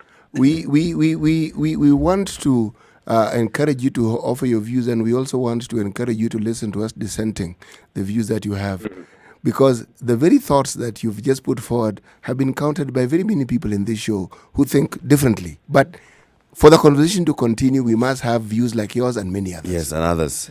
Javan, thank you very much for calling in from Mombasa. Thank you. Have a good day. Thank you. Well, the deep state conversation again, rearing itself up and saying the people have a voice, but their voice does not have an impact. Their voice doesn't matter. Is this true? No, I don't think the voice doesn't matter. The voice actually does matter in terms of whether the voice is being heard. Then I think that is where we're saying the voice is not being heard. And if the voice deliberately so. Right. Well, the voice cannot be heard if it comes up every now and then. And this is why I go back to the point of consistency. It has to be something that is continuous and consistent and determined. Otherwise, yes, it's not being heard. The way in which then it's being brought out is the issue. It can't be a once flash in the pan kind of thing. It has to be something that's it has to be consistent until something is done, or at least somebody sits up and takes notice. When you say a voice is not relevant, it's like saying that when one casts one vote, it is not important. Yes, if it is the only vote that is expected to be cast, it could be important or unimportant. If there are many votes being cast, it may be drowned in the other votes. But remember, there is no two without one, as they say. When you ask, for instance, why it is we have a shilling as a denomination before we had cents, because denomination-wise, 10 of those cents make 10, that coin at 10 cents. 10 of those make a shilling. 10 of those shillings make 10, and so forth. So denomination-wise, it's important. That one vote is important. Very. That one vote is important in making the person believe that they've contributed to something. That's one aspect, but yes. That one vote is not important because it will not count. That one vote on its own, against others. No, not against others. I'm thinking about 1+1 here. It's not about the 1+1 city. So you can be doing 1+1, but you're throwing them down a river. It will not matter because we are not counting. How do you make it matter? We are not counting the amount of water in the river. We are looking at the amount of water in a different pond. How do you make it relevant? By destroying that deep state. We've had politicians who've come here. We've had people who've come here, and they've come and said, yes, we participate in a system that is so completely rigged that it doesn't matter whether you woke up today and went and voted or you didn't. It doesn't matter. The system has already selected the outcome. That yes, you have a voice, yes, you have a vote, but that vote is just playing the role of placating you, making you feel like you've participated. But the outcome is not determined by that vote. It's predetermined. That you cast. The outcome is already predetermined. That in itself is lending out information. That which you've just said is giving out information. And then you get to the point whereby, decisions can be made as opposed to giving out your vote, or in this case, withholding your vote. withholding your vote actually is action at the same time. And you can imagine if information like this goes out for people to really understand, if this is what we're looking at, that your vote actually really doesn't count because of the fact that it has already been predetermined. People then coming together to decide, then in this case, we are not going to lend a hand. Because if it's about optics, these individuals who are hoping you come out to vote, they need those optics to play out in this whole circus or in this whole game. And if it is not playing out, that will also now give rise to, in this case, probably the fall of this particular system that we're talking about. I don't particularly buy into that school of thought, but I'm really waiting for the day that we're going to have Wachira Maina here, because lawyer Wachira Maina is one who authored a report on the deep state in the country and how many things are already pre-rigged. And I'm really waiting for him to come so we can understand this whole notion or concept of deep state and how it's really taken over our power to do anything meaningful. And we're just left as, pawns. Yes. Eric, think of this for a moment. I'm not even in that discussion of deep state. Just pause for a single second and ask yourself, what is it that determines what I do? You see, if you have an entire nation of people who believe that it is okay to be poor, they will not want to struggle and move out of their poverty. They actually become fatalistic. You get to a point where you actually think, this is where I'm actually supposed to be. So sometimes when conversations are made, you must be able to paint a picture so that they understand what is actually due to them and what is their right. Paint it so that they see it, and then vis-a-vis where they are. And then they'll be able to see what it is that has been taken away from them. If it's just words without the picture being understood, as you say correctly, it'll be something that will head it towards a river and it'll go with that river. All the way to the Indian Ocean. Yes. 0719-012-600. Thank you for joining the conversation. The conversation continues on our social media platforms at Spice FM KE, at Eric Latif, at City Muga, at Nduoko, and also on Facebook, Spice FM KE. Post the comments as well on Instagram, Spice FM KE, and our YouTube channel, Spice FM KE. Good morning. It's now 9 o'clock.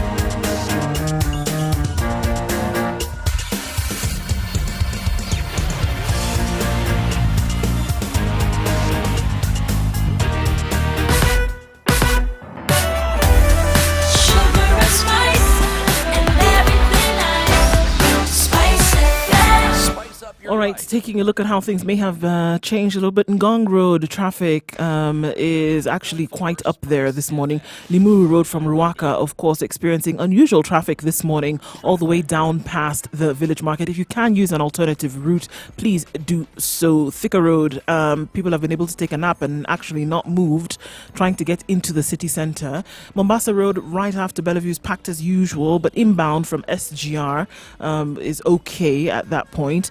We've seen that Limuru Road is messy. Langata Road is moving very, very slowly today. Getting in from Westlands, not much of an issue. So things are settling down a little bit. People are going to get where they're going in a short while. Traffic hour is officially over, except where we are seeing some serious problems. We know that getting into the CBD right now is very difficult because of that accident, the fatal accident that we saw happening right around Haile Selassie Avenue this morning. So they're trying to sort that out. So as you're trying to get in, that's where the problem is going to be. And everybody's complaining about that right now. So that's what's going on. Approach with caution and be patient. You'll get there eventually. Spice FM KE, if you find an alternative or if you see some trouble, let us know so that we can highlight it and keep people safe and moving this morning.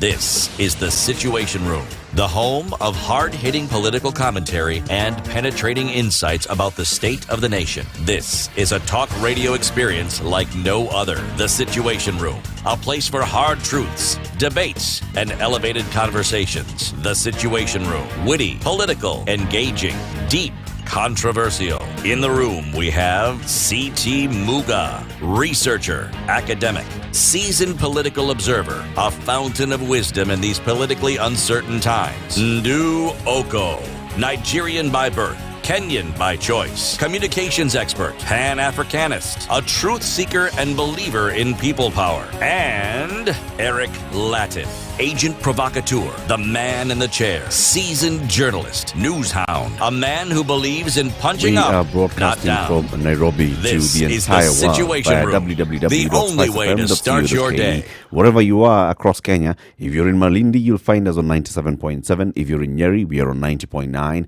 If you are going to Eldoret this weekend, 96.7, 96.0 in Nakuru, Kisumu 102.5, 87.9 in Mombasa, and of course Nairobi and its environs 94.4. Ndu. Right, looking at the future of this continent, looking at the future of the world, of course, rests on the shoulders of the younger population. If we look at studies that have been done and, reports that people have been able to collate over time, it's clear and evident that 50% of our population is considered to be youth. If you want to look at Kenya, if you want to look at South Africa, if you want to look at Nigeria, if you want to go up north, if you want to go wherever you look across countries, the numbers have then oscillated between 40% and 50%. Significant numbers that are saying that these are young people who have kind of a different way of doing things, but still the future of this continent rests squarely on their shoulders. Now, the largest report ever undertaken on the African continent has brought together information that I think is vital for us to look at this point when it does come to young people. And it's certain things that young people are saying. And clearly we've talked about the future of the continent, and they're saying they're the ones obviously who are going to propel this. And there's certain things that they have said. If you're saying that it is us upon which, the future of democracies lie, upon which the future of development lies in our countries to make sure that they are global competitors, that they will have a say when it comes to the global agenda, then there's certain things that we need. We demand stability, demand democracy, access to financial resources to launch their businesses, because they're looking at themselves as being entrepreneurs. Entrepreneurship is what is actually going to fuel and drive economies in the future, and the drivers behind these are young people. They're looking at access to digital technology, and they're actually not obsessed with these colonial barriers that we've been hinged on for the longest time. It's interesting that we look at the numbers, and it says 48% of the responders to this report said that they prefer stable governments to democracy. So they're not looking at this democracy story anymore. Young people are actually saying if we have stability in government, we're okay with that. 75% believe that through the work that they do, they can actually change their communities. 79 believe that this internet thing, this Wi-Fi, is actually a basic human right alongside food, clothing, health. Wi-Fi, basic right. They say 67% of them say that fake news has had an impact on their ability to stay informed. And they also think, interestingly enough, that Donald Trump, Bill Gates, and the Mark Zuckerbergs of this day are going to be the people that have the most impact over the next 5 years. Interestingly enough, not looking at African leaders, not seeing anybody that they see is going to be able to drive the agenda. So at this point, again, the biggest report ever undertaken for young people on this continent, and this is what they're saying. And if we're talking about the future resting on them, it's high time we look at what they're saying, take it into consideration, and start to do something about it to make sure that we have stability in place moving forward. It's clear that the youth agenda cannot be ignored. If you want to look at Kenya, President Uhuru Kenyatta has talked time and time again and said, you know what? It's the young people. They're the ones who are going to basically. It's them who are going to drive our country, who are going to foster development and move it forward. We've looked at, we're saying 51% of our population is actually made up of young people. And now if we look across the continent and where this report was done, and from South Africa, here in Kenya, to Cote d'Ivoire, to Nigeria, to DRC, interestingly enough, to Rwanda, the interesting thing that they're talking about is this democracy that we've all been shouting and clamoring for. They're not really interested in it. What we want is a stable government within which we can get our work done. If we are the drivers, just have a stable government. Interestingly, whether it's a dictator, whether whomever it is that you want to bring, just let it be stable so that we can perform and we can thrive and we can move this thing forward. Sounds to me like they don't want to participate in government. You guys sort yourselves out in government. We're not interested in joining government. You're not interested in engaging government. That is a sentiment that came out in this report. because of the fact that they have seen over time how it has really not worked, they're saying, you know what, it needs to be sorted. They're taking the responsibility, interesting, out of this report, taking the responsibility for moving countries forward. Taking this responsibility, what form is it in? Well, in terms of economics, and they're saying that if we are the ones who are going to run business, we're actually not interested in civil service. 75%, we're not interested in civil service. So they don't want to join public service. Not interested. They don't want to engage. They realize that entrepreneurship is the way to go. They don't want to engage politically, but they want everybody else to sort their thing out so that they can thrive. Yes. And this youth, in which planetary system has this thing been seen to work? Well, they're seeing it as a way forward. Everybody has said it's the youth, it's the youth, it's the youth. If they have been given and yet the youth are thinking selfishly. If they have been given if they would be given the tools. Exactly. This is where I was going. The tools. If they would be given the tools and a conducive environment having been created for within which they can then operate, boys and girls are ready to go. Okay. And so what is their role? Just to go and have everything given to them so that they can go, is it? You've told them that they're the drivers of the economy. So that they are the ones you do know that statement you've made. In terms of the ideas that they have, in terms of the fact that entrepreneurship has been touted as one of the major drivers of economies moving forward, and they realize that this responsibility lies on their shoulders, these are some of the things that they're prescribing. It actually doesn't. For the longest time, every generation of leaders always talks about the youth being the next group of leadership. They all do. All. And the drivers of the economy. The drivers of the economy are those who are in power. All right? Just start there. They're the drivers. If you're talking about entrepreneurship, the very thing you've been saying goes against the very ethos of entrepreneurship. Entrepreneurship is actually calculated risk-taking. Given this, provided this for, then we function. Where's your risk? Where is your risk? You cannot be an entrepreneur if you are not willing to take a risk. If you're telling me by what you have been saying that the participation is to wait for an equal, equitable, balanced playing field to be provided so that they can find an atmosphere that within which to actually put into practice the entrepreneurial skills. No, it doesn't actually work that way.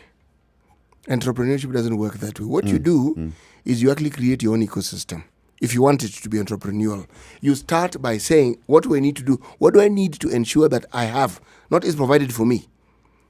What do you ensure? So you're asking us to have affirmative action for youth people. I agree with it. I second it. It's important to have that.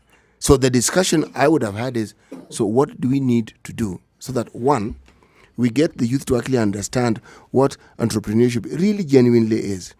How we tailor-make not just the idea, but with our training expectations and government policies and goals with it. It's a huge undertaking that must have a genesis. In this country, by the way, papers have been written on that. And if you went to the relevant government ministries, this Ministry of Youth, there are no shortage of papers that were written, ideas that were put forth and put in paper about the very same thing that you're saying. Where we got stuck is where we usually get stuck. It's the implementation of it. But if you want to be entrepreneurial, please don't base the bulk of what you require to get the thing done on somebody else. Are they able then to do, but the fact remains that a lot of these ventures or a lot of these initiatives that they want to go into, it's impossible for it to happen without a stable government in place. This government is stable. With some of the things that we've spoken about, this government is very stable.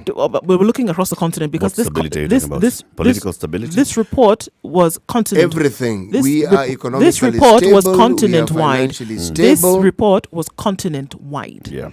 Right?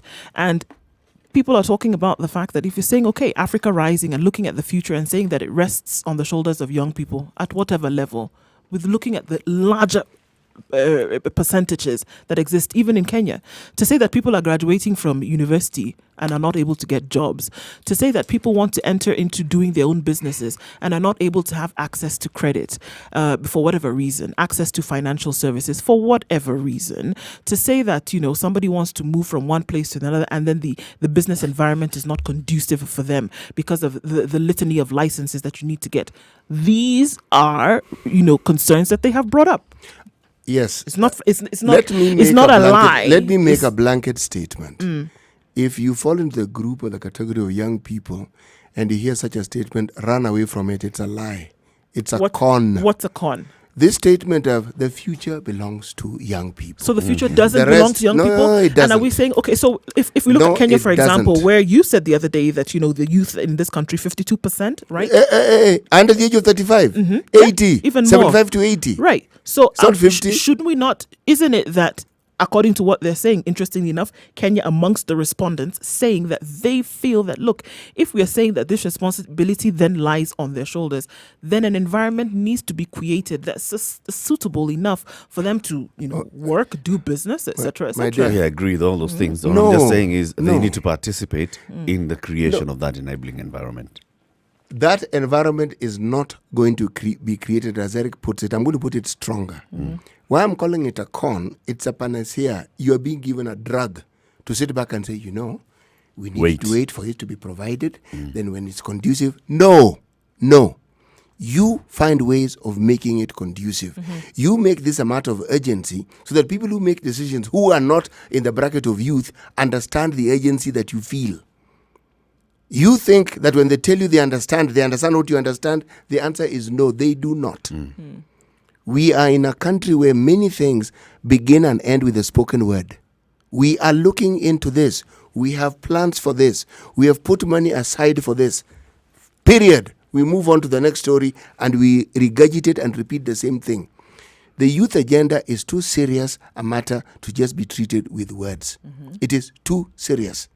We are in that very, very fortunate position where we have a very huge chunk of our population in a very productive position. This is the age where people are bubbling with energy, bubbling with ideas. They have the means to, they are mobile.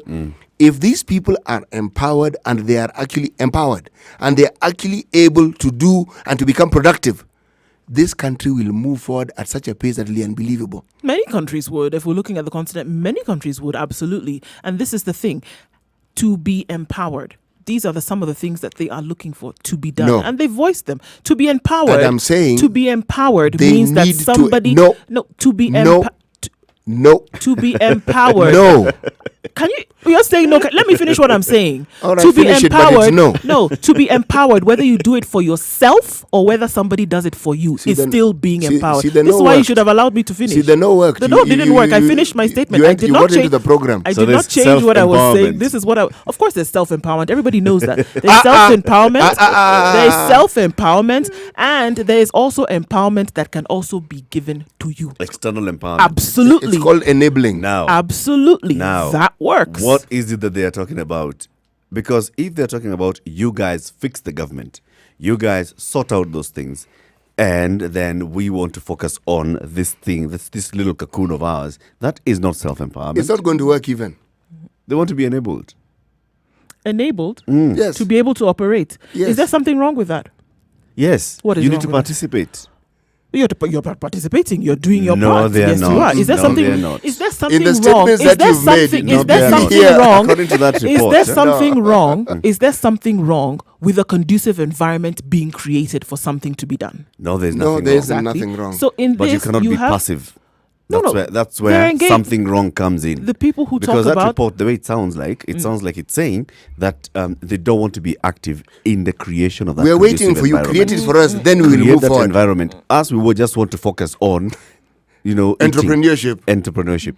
But create it for us. And we're saying no. what do they do in the same situation where you've talked about things not working in systems that seem to have failure make across them the work. board? How? Get involved. How? Do you Get in the remember? kitchen. Do you remember How? this discussion? I'm going to answer your question. Do you remember this discussion which arose when the media picked up on this employment of people who are long in the tooth, meaning an aging population and young people being ignored. And I raised this question with one of our colleagues who works with us here, and I said, we're actually out at this particular studio, and I said, please look across and tell me how many people you see who are approximately my age. I said, you won't. The majority of people are around your age. So when you say that young people are not being employed, you really need to think carefully about the statement you're making, because it's not true. What you are saying is that there are positions of authority like directors or general managers where you find older people.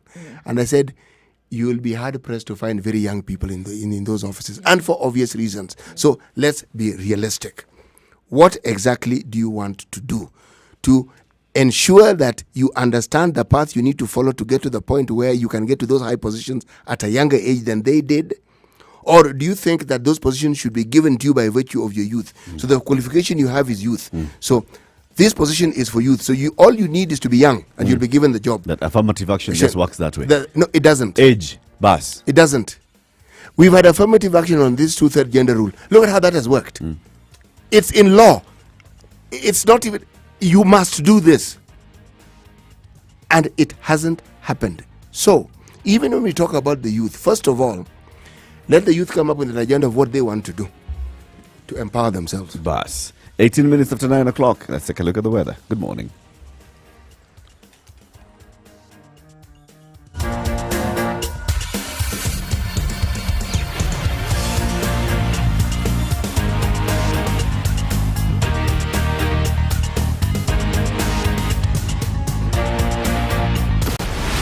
Breathing life into the 90s.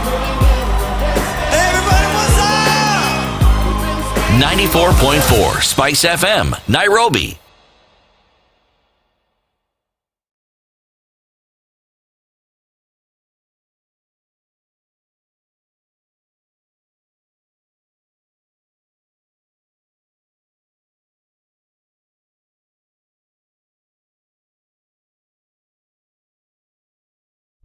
Classic soul, R&B, smooth jazz, neo soul, and nostalgic ballads. Make some noise. Yeah! You're listening to Spice FM.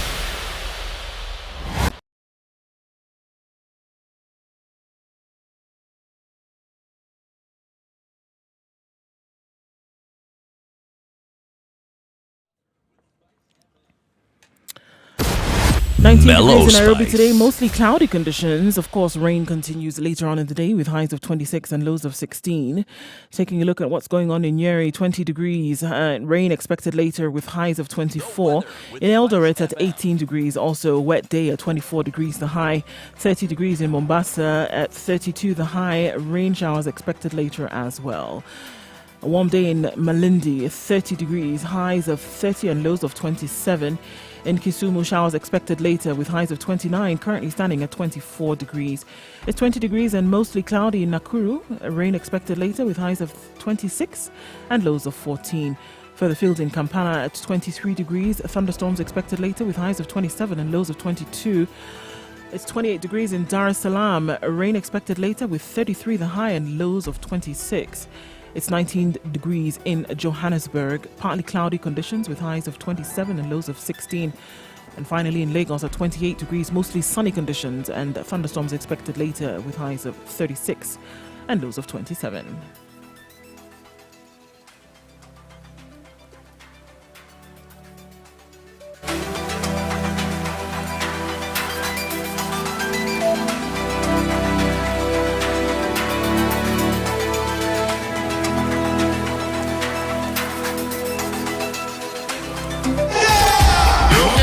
Intelligent humor and nostalgic music.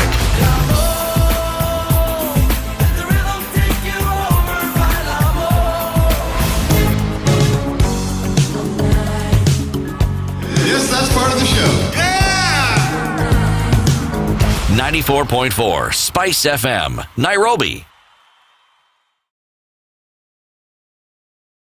Mature, intelligent talk every morning. Spice up yourself. So we are having the conversation on the demographics.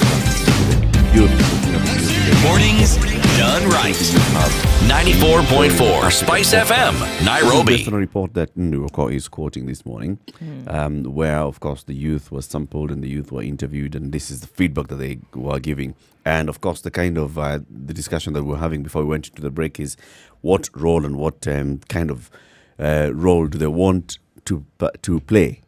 Well, it's interesting because it's interesting that we say this, because we talked about them having a passive attitude towards all of this, which is not the case, because we look at of all the respondents, 75% of them actually do feel that they could contribute positively towards the work that they do, and feel that they could actually contribute.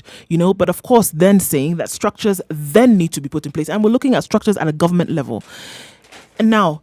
These structures that could be put in place don't just benefit the youth now. They benefit the entire country. If you want to look, whichever country you want to look at, if you have structures in place that are conducive for anybody to work in, yes, they benefit the youth. They benefit everybody who operates in that place at that time.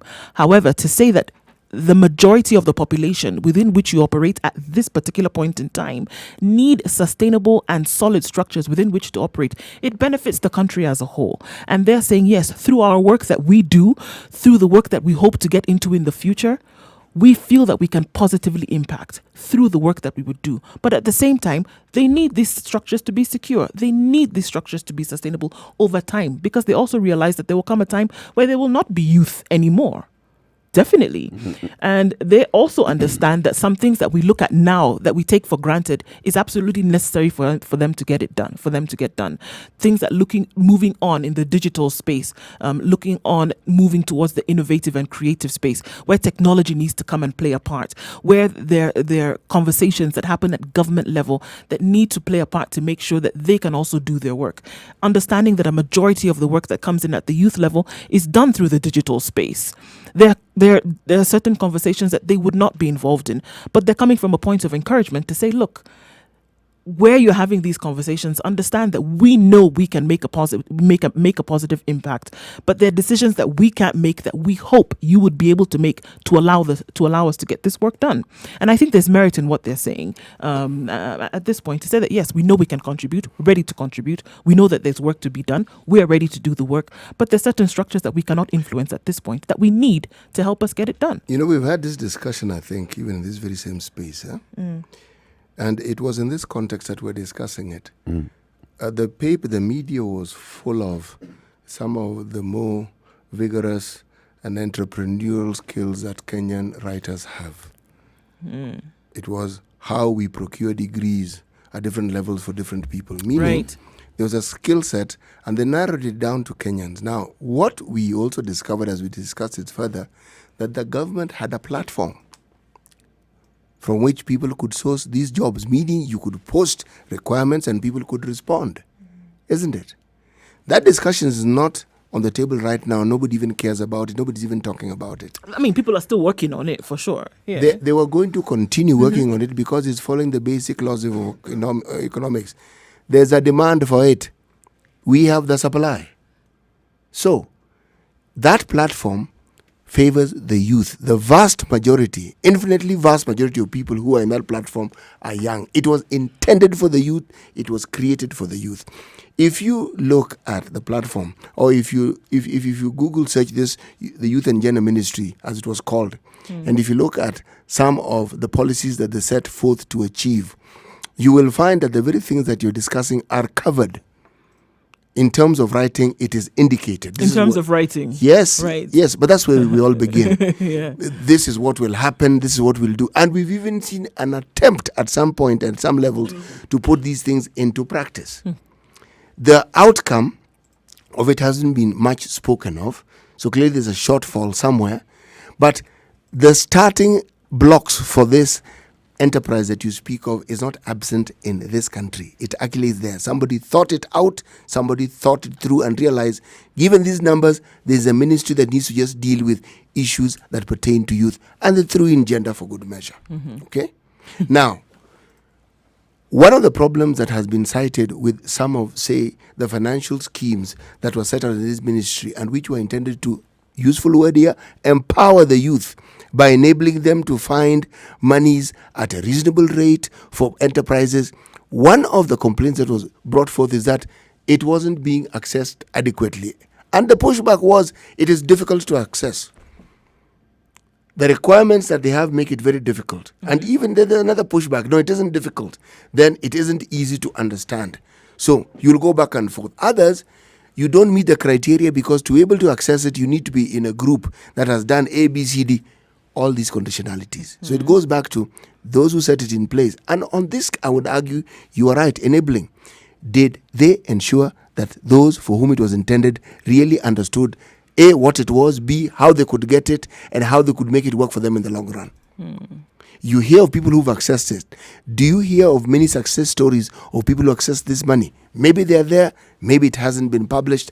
I do not know. Unfortunately, I mean, if you want to give rise to an example that happened just last year, 2019, of course, we saw one of the biggest financial organizations in this world in the name of MasterCard coming into Kenya and making a promise for 5 million Kenyan youth to be moved from one level to the next in the next 5 years, right? And the kind of money that was promised and the kind of things that were done, there was a promise of rollout. I mean, it was endorsed by the president himself. This is one example of programs that have come onto this continent to actually have this particular agenda being addressed, right? And at that forum, we had a sprinkling of youth who come and talk about how they have been able to make things happen and how they see that this can help them to move forward if the tenets of these initiatives were actually met. But that's the problem. They were not invited to the table. That's the problem right there. The tenets of agreements or initiatives that have been brought into place are actually met. And I think this is where we have all of this coming from. That if these structures that you have put in place, because we are not at the forefront, we're not at the table when these decisions are being made, if they can actually be met, if the structure can be put in place, if the environment can be really, if it's agreed upon and stuck to, we are ready to fill in. We definitely are ready to work. And you understand, youth don't remain youth forever. They're going to move, from this demographic level to another. They're going to move. And to say, moving forward, for those who are going to come behind as well, a structure having been set in place properly will benefit not those there in the present, but also those who are coming behind. But the structure exists. Executive Order number 1 of 2018. It includes management of youth policy, 1. 2, overseeing the management of national youth services. 3, youth empowerment. 4, harnessing and developing youth talents for national development. 5, mainstreaming youth in national development. 6, managing and promoting engagement with youth for national development. And 7, collaborating and overseeing stakeholder engagement in youth promoting activities. It exists Executive in Order writing. number 1 of 2018. This is the president setting his government. Yes. And saying, I've established a State Department of Youth. And this is what the State Department of Youth does. This is the mandate of the State Department not of does. Youth. So now I am putting it at the highest level, giving it a principal secretary. So the structure, like CT is saying, structure does exist. The structure now, exists, but now what happens you do within... not need to be 40 years old to read that, to understand that the structure exists. You also you must not be 36 years old to understand that. Youth, as we talk about youth, is 35 and below. So if we say that the youth are not participating, sometimes maybe at the back of many people's minds, they look at the 16, 17, 18-year-old, thinking that this particular youth is not getting the opportunities or the knowledge or awareness of where the structures are. No, let's talk about somebody who's at the age of 24. 24, you've already gone through college, you've cleared university, you're at a point where you should be working, you should be, getting yourself empowered. If you do not know, blame it on this person. Let's not say, we are blaming it on the structure that is so closed up that the person does not have access to information. Absolutely no way. A 24-year-old, a 28-year-old, a 30-year-old, a 31, 32, 33, 34, 35-year-old, all those are youth. It is impossible to ignore the fact that even though a structure exists, the machinery within, obviously, and CT talked about it just now, talked about certain things. Yes, the structure is there, and there will be management, there will be initiating, there will be creation of. But you heard what he just said now about then certain things that you then go to access and those things are not available. The structure is there, and all for good measure. It's in writing. You can go dust it off, blow it off, and then look and say, yeah, actually, yes, Executive Order 2018, Executive Order 1 in 2018 was established, and we put somebody at the helm. Whether they're actually making sure that that environment then has been managed properly is a totally different story. You can have a building for all intents and purposes, it's standing there, but if you go in, the stairs are in a dilapidated state, the lifts don't work, the rooms don't have doors, the windows don't open. The structure can be there, but in terms of the management of it, that is something totally different. And that is what we're saying, to make sure that you have a sustainable and stable environment, to make sure that even if you have a structure, this machine is able to move. That's the point. You do know. It's a good point. No, it's a valid point, but it is the sort of point you have with the rotational door. Yeah. The same way you entered with it, you can actually come out with it and continue going around and not actually move into the building, because the structure that rotates actually moves. If a ministry has been set, why don't we move the discussion and give an example by drawing parallels to the gender issue that has been around women? The debate about women empowerment, same word empowerment, has been with us for the longest time. But has it borne results? The answer is yes. Why? Because individuals have taken the lead. Yep. You have funds that deal specifically with women. They don't even hide it. Kenya Women Finance Trust, there are no men involved in that structure. All right? And there are many other organizations that are they're centric to women. Why? The initiative was taken by women. Let me ask the question. What is this initiative that we know of that have been undertaken by the youth that can say, this is the youthful thing which wants to steer this and which wants to work in tandem with what the government has in place? Mention one for me in this country. I'll mention one for you when you come out of this short break at 27 minutes to 10 o'clock. This is a situation room. It's Kenya's biggest conversation. Also, if you know of any structure, you can call in and give us what you know of. 0719 012 600. Let's take a look at traffic.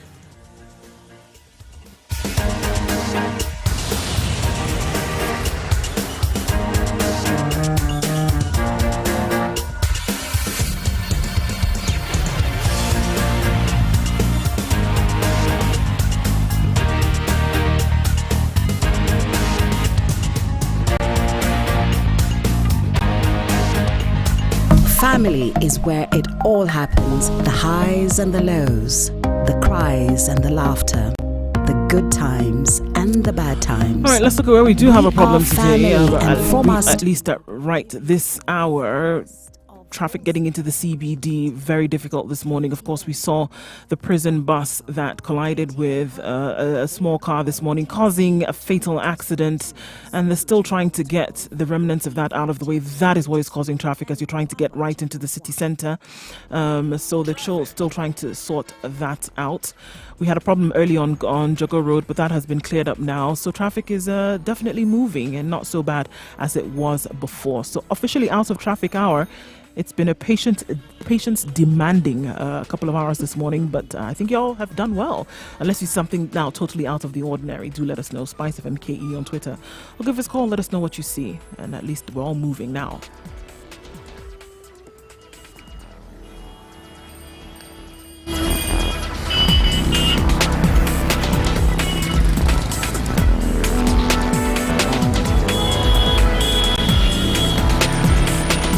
Mature, intelligent talk every morning.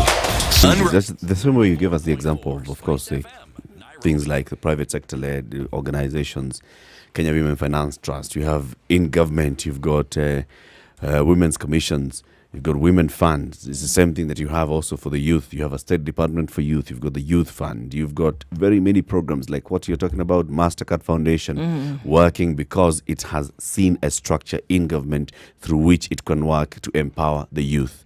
Now, earlier you were saying, so when the MasterCard people came to Kenya, only a handful of youth were present at the table. This is not necessarily because the structure does not exist. It does exist. This is not because the opportunity is not there. It is there. That's what the MasterCard Foundation is bringing. It's why are the youth not participating and being more vocal and being more present in all these places? Why is it that the youth have got to take a back seat and wait to be invited? So when they come in, and of course they'll be standing up and talking about, we'd like you to do ABCD for us, Serikali's idea.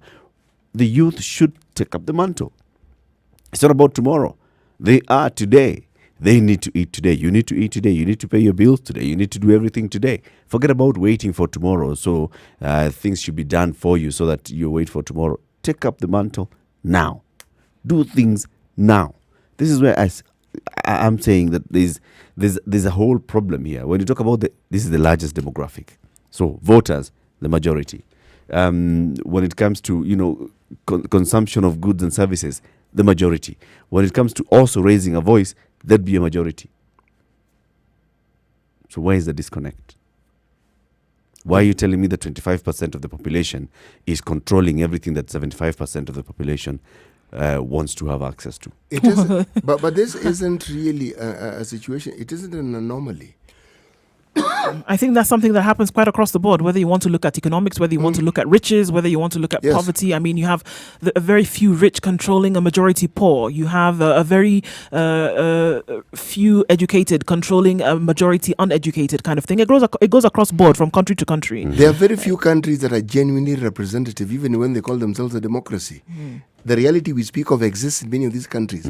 The fundamental difference is that the disproportionate ability is not as wide as we have in this country, meaning there will be very rich people yet, but the poor, that gap between the rich and poor is not the valley that this one of ours is. It isn't that vast. And there's a huge, when you say middle class, it's huge. And you'll find probably the vast majority of people fall in that middle class, whether they're upper, middle, lower, but they are in that middle class. So those who are genuinely poor and require state assistance are the minority. We have that one inversed. The people who poor and actually require help are very many. Now, when you're talking about youth programs, you see, if you want to receive help as a group and you do not have strong groupings, the truth is that help will not be forthcoming. The discussion can't be from an individual young person. It has to be a collection of young people and a body that represents this collection and this membership of young people speaking. That is a voice that will be listened to. As with every other thing. I mean, even like you talked about the example of women now, for example, and you said it wasn't one woman who just continued pushing. Of course, people came together and said, look, this is a problem that we see we obviously have. We need to come together. If our voices are not heard as a collective force, nobody's ever going to listen to us. But then also you have, if you want to look at how younger people have been operating, and it's not just here in Kenya, across board. People have seen, if we want to look specifically at the African continent, have seen the way in which things have gone before, and have said, you know what, I've got to fight for my own in order for me to go forward. So here I am, carving out my own little niche and trying to move forward. And then I find that, there are problems that dog me, and you find that we all of us then have collective problems trying to get access to credit, and I'm not really able to because somebody needs me to build up a credit history. How long then have I been in the market to be able to build that up and to be able to get access to these kinds of funds? That kind of thing. That question has come up, and of course it's one that cannot be ignored. But at the same time, then saying, okay, if we're going to we found that the clamor has been coming together to complain about what the problems have been in the past. But one thing that has come up for sure is bad leadership. I mean, we have a comment and people are saying, we can't entrepreneur our way around bad leadership. We can't entrepreneur our way around bad policies. And that is one thing that has come up very strongly. If a leader is in place who is not going to take this into consideration, actually make sure that something is being done about it, the edict can be given out. Yes, here they are, 60 to 70% of our population. Something needs to be done about it to harness the talent that lies therein, and it's left at that. And the people then who've been given the mandate. And how divorce it primarily from what you have seen around you and what you've grown up in, because that is what sets in the corrosion. Young people didn't invent bribery. They found it ongoing. It was an ongoing enterprise, and they just fitted right in. All these things that we refer to, whether it's corruption, whether it's impunity, they didn't invent it. They found it. Now, if you want to move ahead and at the same time you want to sort of like fight established negative values that the community has, that's what I'm saying. It's an uphill task. Because what they talk about when they are asked is an ideal situation that they would like.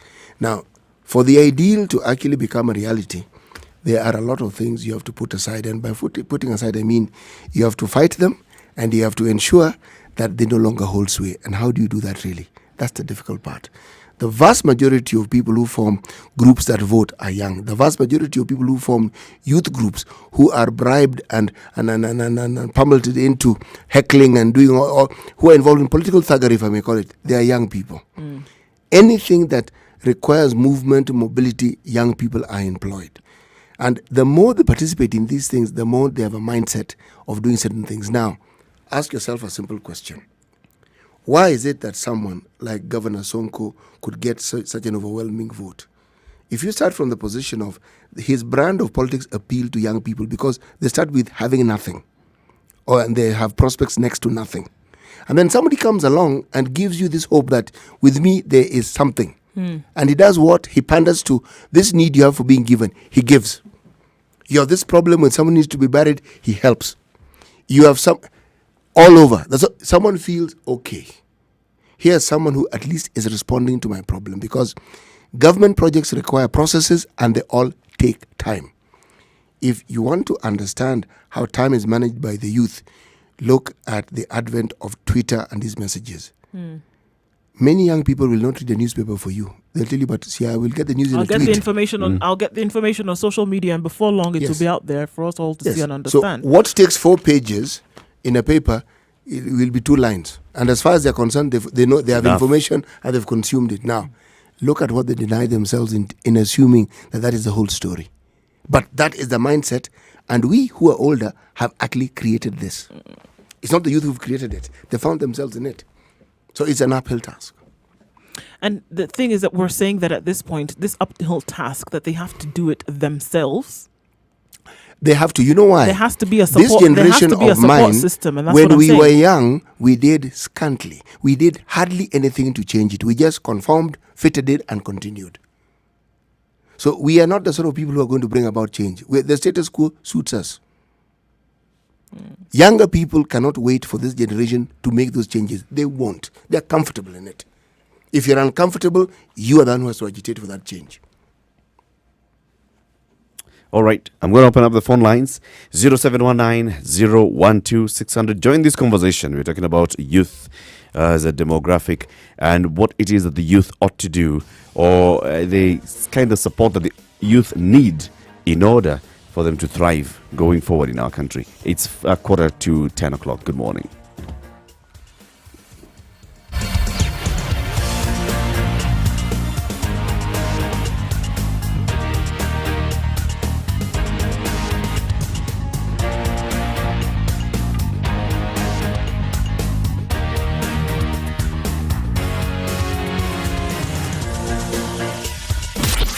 Pure golden sound and good talk. 94.4 Spice FM.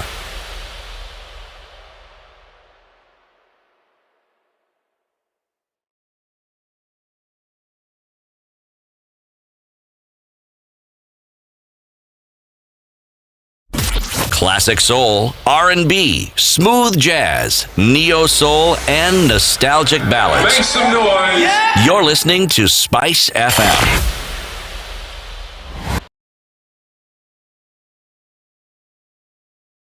You are tuned in to Nairobi's #1 soul station, Spice FM. Mature, intelligent talk every morning. Spice up yourself. Mornings done right. 94.4 Spice FM, Nairobi. Maina. Hi, good morning, Spice FM. How are you doing? Hello, Maina good and morning. Frederick on the line. So let's start with you, Maina. How are you doing? I am great. Always a pleasure catching you guys and in that conversation. And I wanted to make a contribution towards today's discussion. Go ahead. And today we're discussing the youth, and I thought I should, mention that I think the big issue when it comes to the youth working, or rather finding the government programs helpful, is that there's a lot of mistrust among the youth.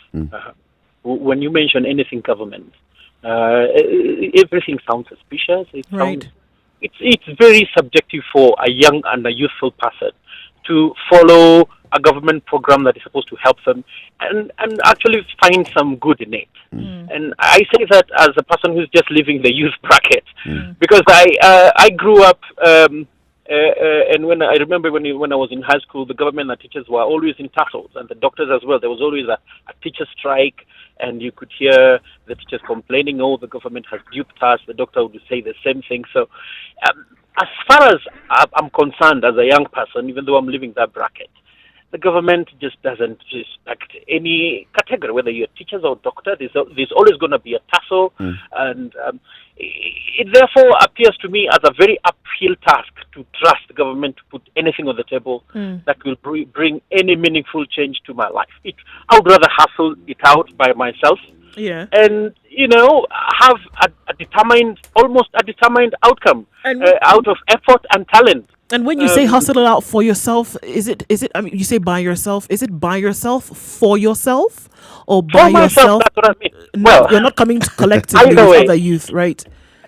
Well, you could work it out with people of like mind and fellow friends and maybe colleagues. But ideally, the subject here is, depending on government programs, is never really dependable. It's not as dependable as going to a bank and taking a loan. It's not. We all know what happens to the youth fund that was introduced like a few years back and run by the late Bruce Viambo, and it was a total sham. So whereas many of these governments or many stakeholder initiatives that they sound glamorous and romantic, but many a youth find them just a waste of time, and they just sound like castles in the air, and you don't want to waste your time because you haven't found it, let alone the youth. We haven't seen the government supporting any particular bracket, and who will come out and say, yes, the government came through for us. Right. We are very happy. We will encourage everybody else. Please just plugging into government. It will save your life. It will change your life. I don't think that has happened before. So the obvious solution for any youthful person is, man, just go there, exercise your talent, find your giftings, network, hustle out. Hustle for thyself. Make a living. Yeah. Thank you, Maina. Don't depend on anybody to, make it happen. Thank you, If it Maina. happens, praise the Lord. If not, but in the move it meantime, on. in the meantime, do what you gotta do, man. Frederick, do you agree with what Maina is saying? On the line of someone to hustle himself, that's okay. But the issue of youth makes my blood bubble out of the veins. Because we are looking at a situation where we who are aging, we're afraid to walk in the street. Someone like CT, my senior, with a bleached beard, will be afraid to walk in the street because every youth will be thinking, Mr. CT has all the money in the world. Yes. Because he has benefited from the system. And a perception that is not real. Number one, we have had the Ministry of Industrialization since Ruto started. We need to ask how many industries have been created through the Ministry of Industrialization. It's easier. It does not need nuclear science to say that we are just going to make this one industry, and the age group that is going to be employed from the senior management to the gateman is the youth. Is someone who is a youth, 35 and below. You don't need to go to wherever to learn that, number one. Number two, how do you charge a youth to get a certificate of good conduct? A fee that is around 2,500, 50,000. This youth does not have money. And in anything, the government is just setting us who are parents and the older generations to be still paying the taxes and paying for the needs of these youth, things that they're supposed to be able to get through the government system. And anyway, I'm lost of words, but this is what I want to say. The youth should get their hands dirty and do something. They should never wait for the government. And you're saying this, you could say this in two different ways, Frederick. They shouldn't wait because you need to look towards self-empowerment, or you shouldn't wait because the government clearly is not going to get it done because they don't have the initiatives in place. Do you know, they should not trust what the government says. During the campaign period, there were to be some hotspot centers where you just need to have a smartphone and your internet free. Where are those centers? Do you know which ones are functional? The best business that the youth could do was betting, which was bad. I didn't support it. Now Sports Pesa went. The youth, what they have is bundle, to go online, do Instagram, and it does not generate income. Me, I have a son who finished Form 4. He's doing college. He's doing some his own hustle. He gets messages chatting up around 2 a.m. I ask him, does this generate income in any way? Is it helping your life? It does not help. So you should get their hands dirty. Right. Sell chicken. Do what? Do things that are legal.